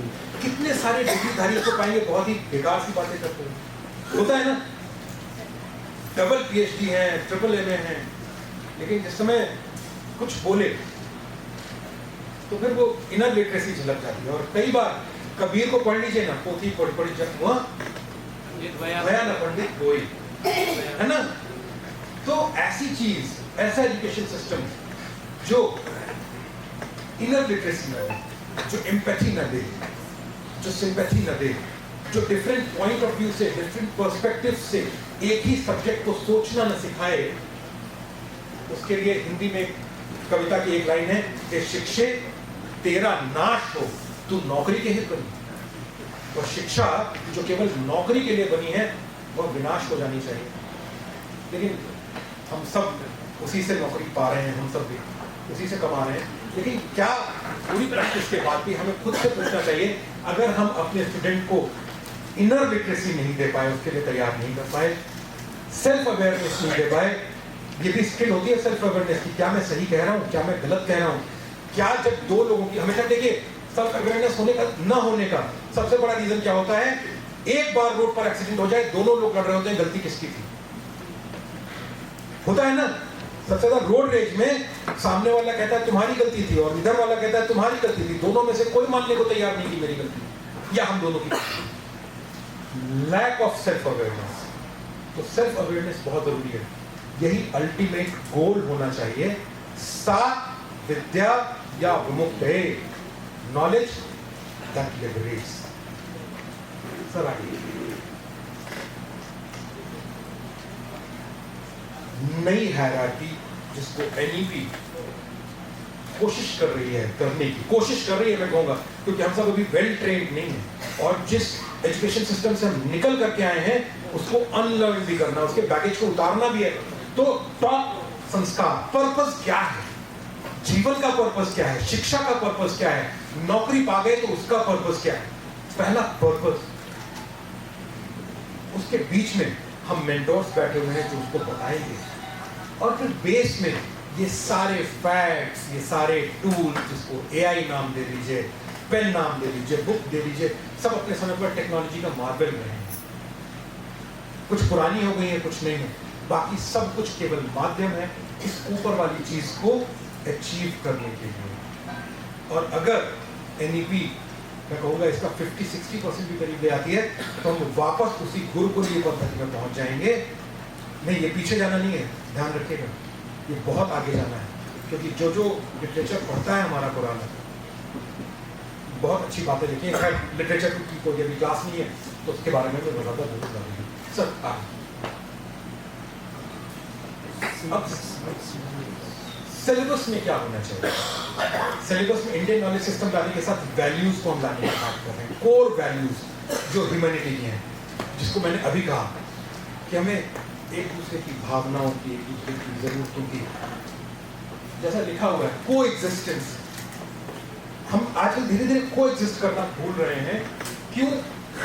पहले आप देखिए ज्वाइंट फैमिलीज थी, ज्वाइंट फैमिली से पहले हम बड़े मोहल्लों में रहते थे, बड़े मोहल्लों से ज्वाइंट फैमिलीज हुई, ज्वाइंट फैमिलीज से न्यूक्लियर फैमिलीज में चले गए, न्यूक्लियर फैमिली से आप जानते हैं क्या बड़े शहरों में एक नया चलन है कि शादी हो गई है, लेकिन बड़ा शहर है तो वाइफ की नौकरी बड़े शहर के उस कोने में है और हस्बैंड किस कोने में है। आपको बहुत सारे ऐसे कपल्स अभी ये नई जनरेशन है इसमें मिलने लग गए हैं जो वीकेंड पर मिलते हैं कि शहर में रहते हैं। परिवार टूट रहे हैं और परिवार टूटने का मतलब है जिसको हम कहते हैं मनुष्य एक सामाजिक प्राणी है, तो समाज का जो बेसिक यूनिट है अगर वही टूट जाएगा तो फिर बचेगा क्या। हमने पढ़ाई किसके लिए करी? हमने पढ़ाई अपनी मेंटल हेल्थ को बिगाड़ने के लिए करी या अपनी फैमिली स्ट्रक्चर को तोड़ने के लिए करी, अपने समाज के स्ट्रक्चर को तोड़ने करी। और जब हम अपने परिवार के लिए ही नहीं जी रहे हैं तो फिर समाज, देश, राष्ट्र, संस्कृति सब झूठे शब्द नहीं हो जाते, क्योंकि इन सबका बेस तो फैमिली, परिवार, वहीं से हम दूसरे के लिए जीना शुरू करते हैं।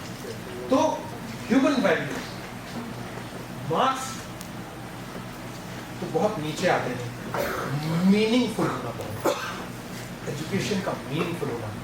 आप कह सकते हैं ये बड़ी उटोपियन बात है, ये एक ऐसी बात है जिसको आज तक हम अचीव नहीं कर पाए, लेकिन एटलीस्ट हम बेस्ट की होप तो कर सकते हैं, करना चाहिए हमें।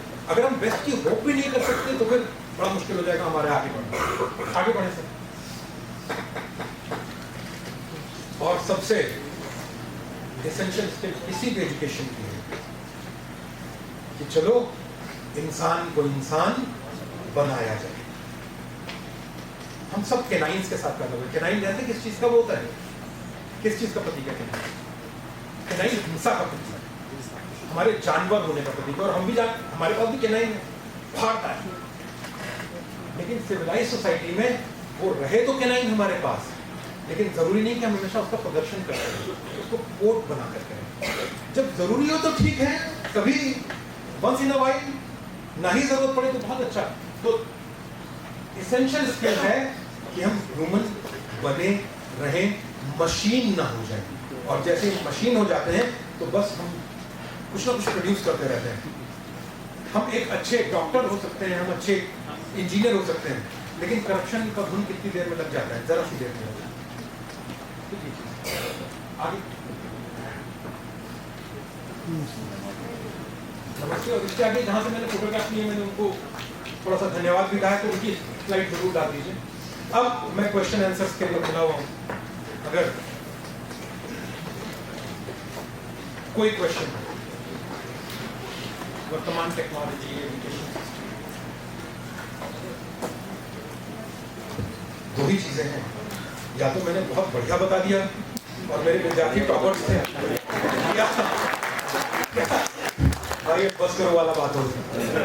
सर एक सवाल, बहुत बढ़िया। अभी आज सुबह हम लोग बात कर रहे थे कि आजकल के बच्चों की समस्या जो है, जो टेक्नोलॉजी के अधीन होते जा रहे हैं, हर घर में ये हो रहा है। तो हम ये जानना चाहेंगे कि इस समस्या का हल कैसे ढूंढा जाए, इस समस्या से कैसे जूझा जाए। जैसे मोबाइल के इसके एडिक्ट हो रहे हैं बच्चे, एक बेसिक सवाल। एक समय में हमारे बचपन में एक वर्ड होता था बुक एडिक्ट, याद है? मैं दिन भर बैठ करके कॉमिक्स या पॉकेट बुक्स आती थी राजन इकबाल की, वो पढ़ता रहता था। और मेरे पापा आकर के क्या करते रहते पूरे समय, बाहर खेलो जाकर के। ठीक है, मैं ये नहीं कहूँगा कि मोबाइल बहुत अच्छी चीज़ है, मैं ये नहीं कहूँगा कि कंप्यूटर बहुत अच्छी चीज़ है, लेकिन अनफॉर्चुनेटली हर एक जनरेशन का अपना सीखने का एक तरीका होता है, लेकिन बैलेंस बहुत है। तो balance banana of course her generation की परेशानी है। वो कभी बुक्स थी, कभी टीवी था, उसके बाद कंप्यूटर स्क्रीन आई, आजकल मोबाइल हो गया। बड़ा कठिन प्रश्न है, क्योंकि मैं अपने बच्चे के सामने फेल हूँ, मैं अपने बेटे के सामने फेल हूँ। वो सवेरे उठता है, अंगड़ाई लेता है और कंप्यूटर के सामने बैठ जाता है। फिर अगर मुझे कहना है कंप्यूटर की ये पढ़ाई करो, तो कंप्यूटर पर लेक्चर खोल लेता है और उसके बाद थोड़ी देर बाद फिर वो गेम खेलने लगता है, फिर वो करने लगता है।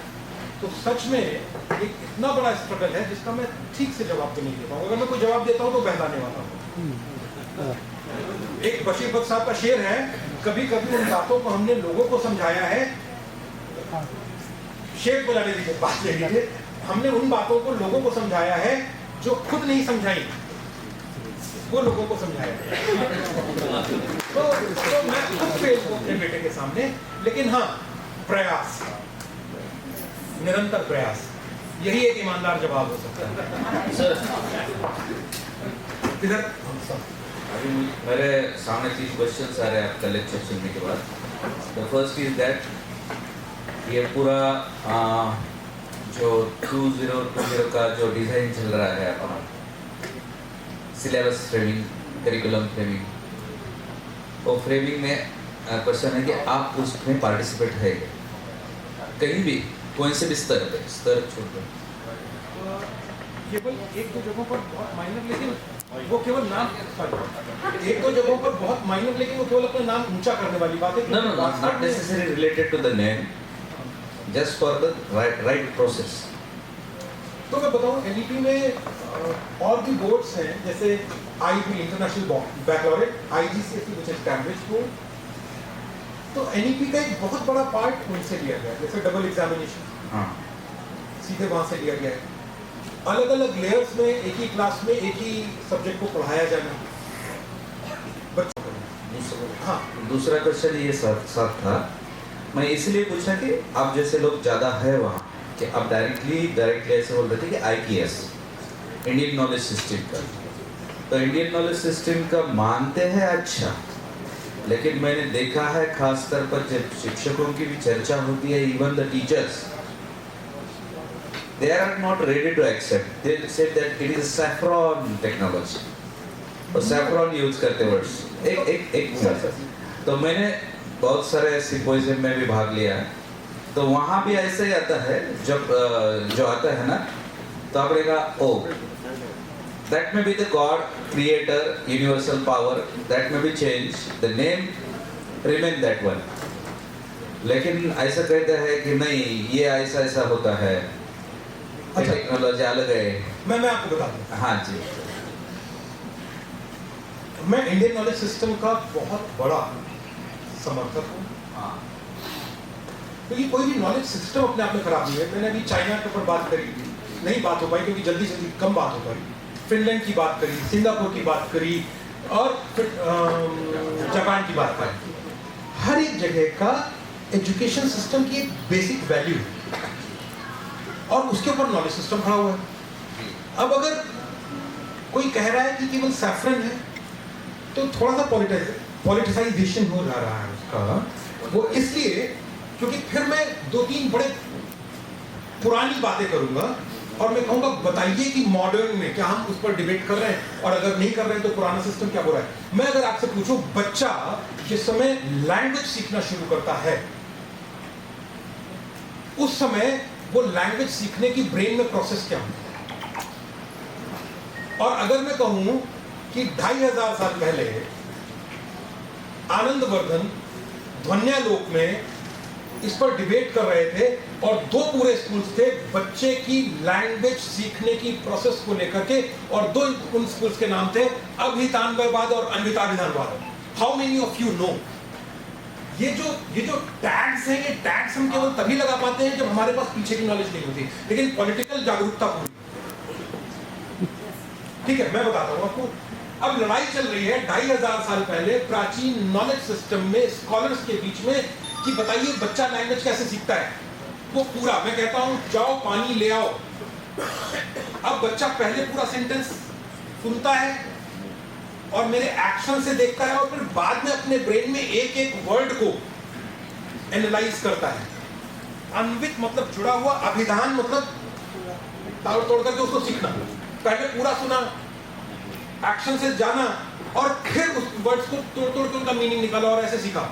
और दूसरा है अभितान्वयवाद, कि शायद मैंने उल्टा बोल दिया। अन्विताभिधानवाद पहले तोड़ तोड़ के और फिर वो। तो अब क्या है कि पहले उसने सारे वर्ड्स की मीनिंग पहले, जाओ का मतलब उसने पहले जाना, पानी का मतलब उसने जाना, ले का मतलब जाना, और आओ का मतलब जाना, और फिर उनको जोड़ा तब उसने सेंटेंस का मीनिंग निकाला। बताइए, ये डिबेट आज से 2500 साल पहले इंडियन नॉलेज सिस्टम में चल रही है। एक और चीज, वोकल कॉर्ड्स को लेकर के कौन से, मैं अगर ऐसे पूछूं, मैं इंग्लिश मीडियम में ही पढ़ाता हूं तो मुझे क्वेश्चन नहीं करना, लेकिन फिर भी मैं जरा 1-2 क्वेश्चन पूछना चाहूंगा कि मैं बताता हूँ कि सब प्लीज आप बैठ जाइए, खड़े मत रहिए, क्वेश्चन आ जाएगा कि का खा गा गा अंगा चाचा चाचा टाटा टाटा ना पापा बाबा माँ ताता दादा ना, क्यों हम इसी क्रम में बोल रहे हैं? क्यों हम इसी क्रम में बोल रहे हैं?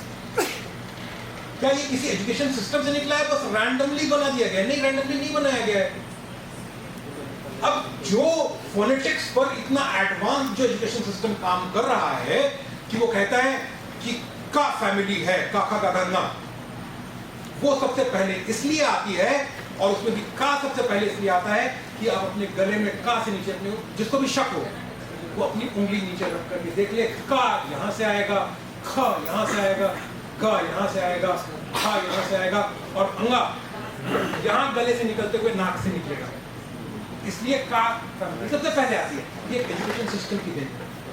फिर उसके बाद कौन सा आता है? च। अब आप बताइए यहां से आता है, उसमें भी जो क्रम है च छ ज झ ञ, यहां से आवाज नाक से निकल रही है। फैमिली का आखिरी वर्ड नाक से निकल रहा है, लेकिन ओरिजिन वही हो रही है। सर मैं भी मैं आगे बता रहा हूं। मैं एजुकेशन सिस्टम का, इंडियन एजुकेशन सिस्टम को क्यों गहरा मानता हूं?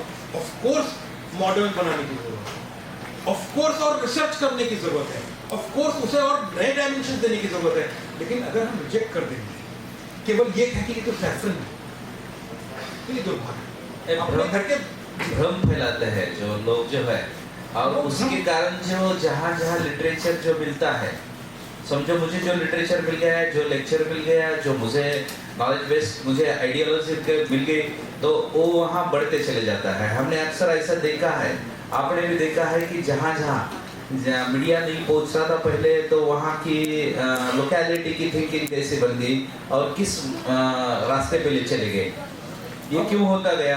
तो एक्सेप्टेंस जो है वो ना मानना। अब जानते क्या है, केवल इसीलिए विरोध है क्योंकि हम इंडस्ट्रियल एरा के स्कूल से पढ़ करके आए हैं। हाँ। हमारे पास अपनी जॉब को लेकर के तो पूरी नॉलेज है, लेकिन हम सब अपने आप में सोशियोलॉजिस्ट भी हैं, हम पॉलिटिकल साइंटिस्ट भी हैं, हम इकोनॉमिस्ट भी हैं, हम एजुकेशनिस्ट भी हैं, हम स्टोरी टेलर भी हैं, हम सब कुछ तो हैं। लेकिन अगर पूछे कि पढ़ा है कुछ? नहीं, हमने माना है। As some names in the scholars, as you may have read it, कि जिन्होंने आर्टिकल्स लिखे हैं कि सब अच्छा है भाई एनयूपी में, लेकिन आईकेएस का बेस रखा है। मैंने कहा वही तो अच्छा है सर। थोड़ा एक मिनट सर। मुंडे मुंडे मत बिना,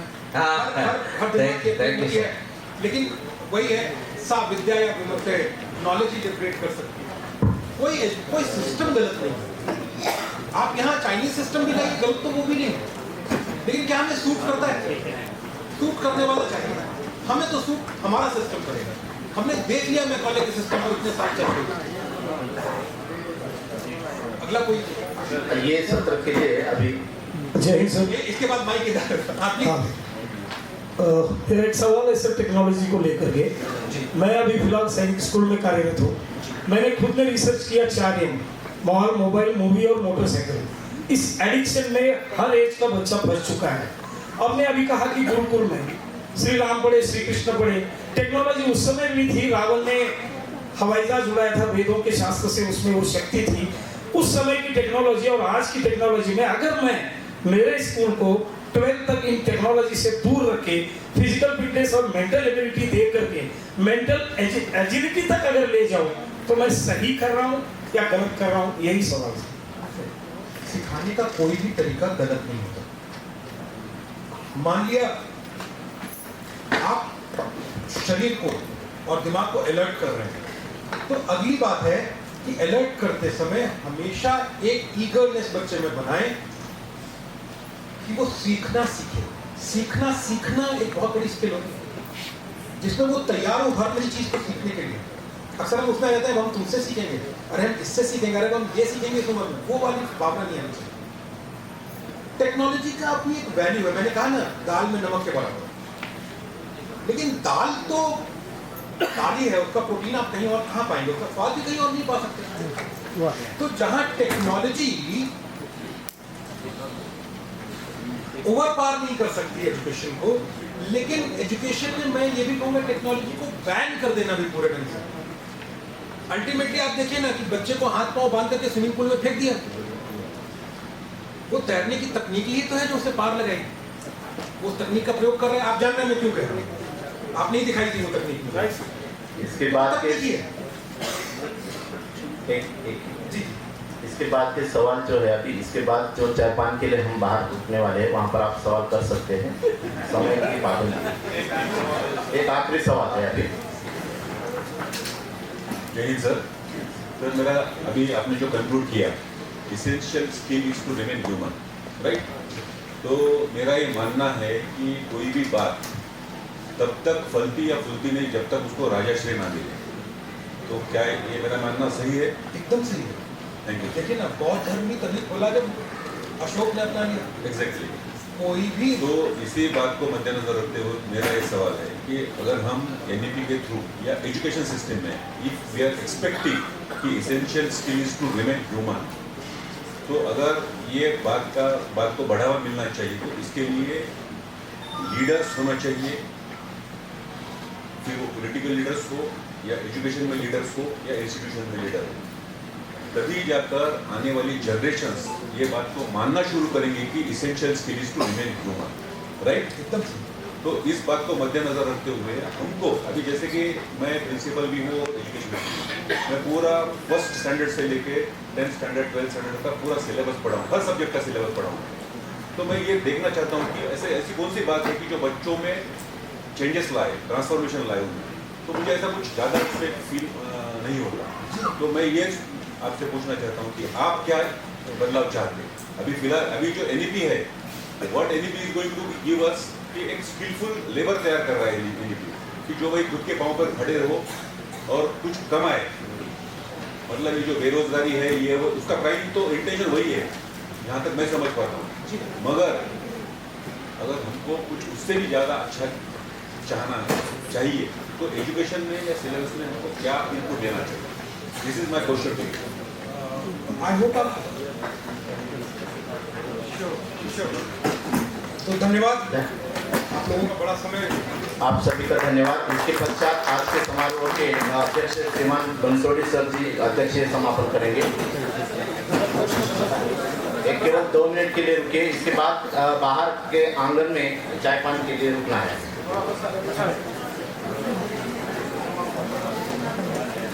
सर फक्त 2 ते 3 मिनिट प्लीज।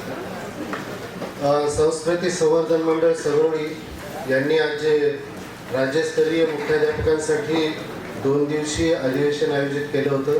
त्याबद्दल प्रथमतः मी या संस्थेचे जिल्हा प्रशासनातर्फे आभार व्यक्त करतो की त्यांनी आमच्या राज्यातील मुख्याध्यापकांना एक चांगली संधी मिळवून दिली की ज्या ठिकाणी विचारांना चालना मिळेल। तसेच आज ज्यांच्यामुळे इथं माझ्या भगिनी बसलेल्या आहेत त्या सावित्रीमाता फुले यांची आज जयंती आपण साजरी करतोय। या कार्यक्रमासाठी ज्यांनी आपल्याला जवळपास 2 तास आता मार्गदर्शन केलं असे मृगांक पांडेजी, संस्थेचे देशमुख सर बसून आहेत इथं, प्रभाकर राव सर, गायकवाड सर, ज्यांनी खूप प्रयत्न करून या कार्यशाळेसाठी सहभाग वाढवण्यासाठी आमच्या कार्यशाळांमध्ये सुद्धा मुख्याध्यापकांना आवाहन केलं आणि वाढवला। या शाळेचा सर्व स्टाफ आणि आपण राज्यभरातून आलेले सर्व शिक्षक मित्रांनो, 1-2 ते 3 मिनिटात मी समाप्त करतोय।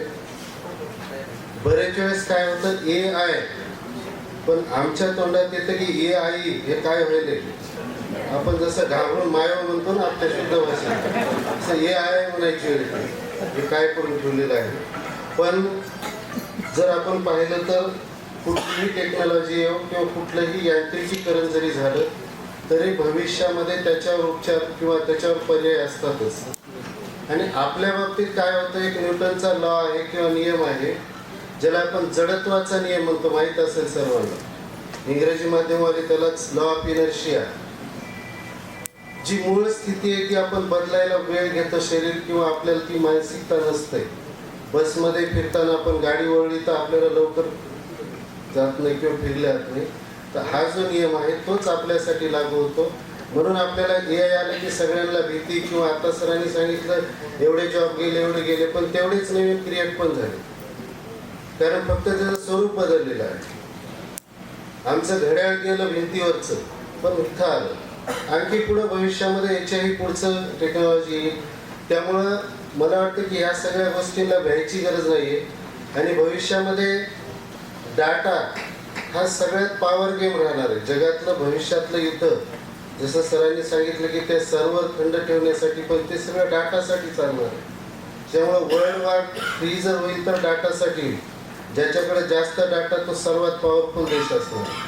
बाकीच्या गोष्टी आपोआप त्याच्यासोबत येत राहणार आहेत. त्यानंतर सर्वात महत्त्वाचं जे आपण चाललं होतं की सरांनी एक प्रश्न विचारला होता की सर 2 वर्षाच्या नंतरचं स्कूलिंग कसं असेल.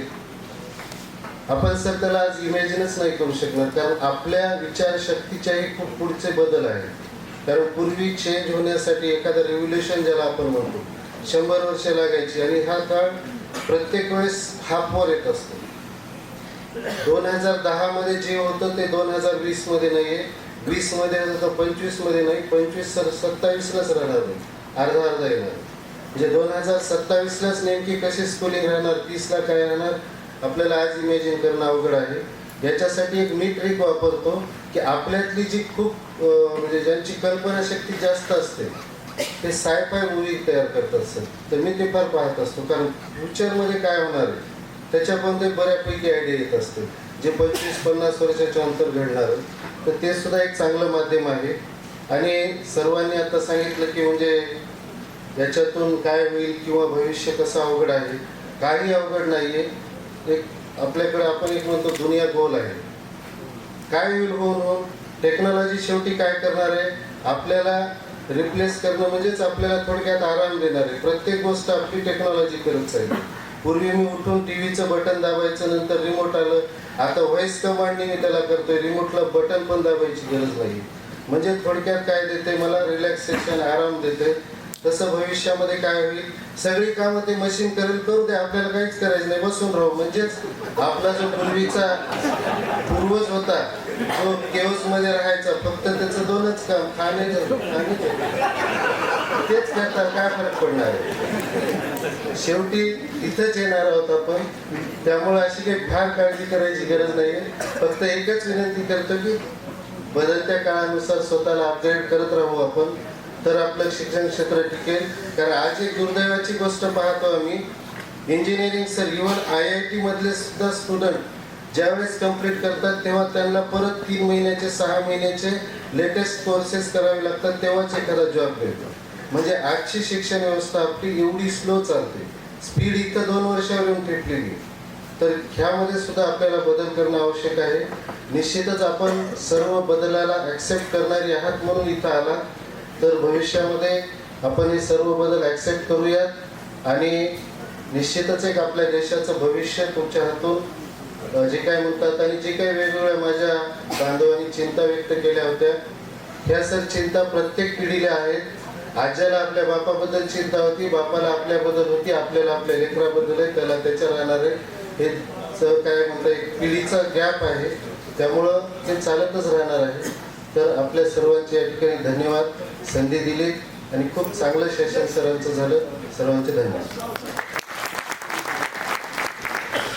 आज के समारोह के प्रमुख वक्ता मृगांक जी तथा दिलीप सर जी, आप दोनों ने हमें अपना अमूल्य समय दिया, आप इसलिए आपको सभी को धन्यवाद देता हूं. और आप सभी मान्यवरों को अब इस सत्र के पश्चात बाहर चाय पान का लुत्फ उठाइए और तुरंत दूसरा सत्र शुरू होने वाला है. श्रीमान बालाजी जी सर.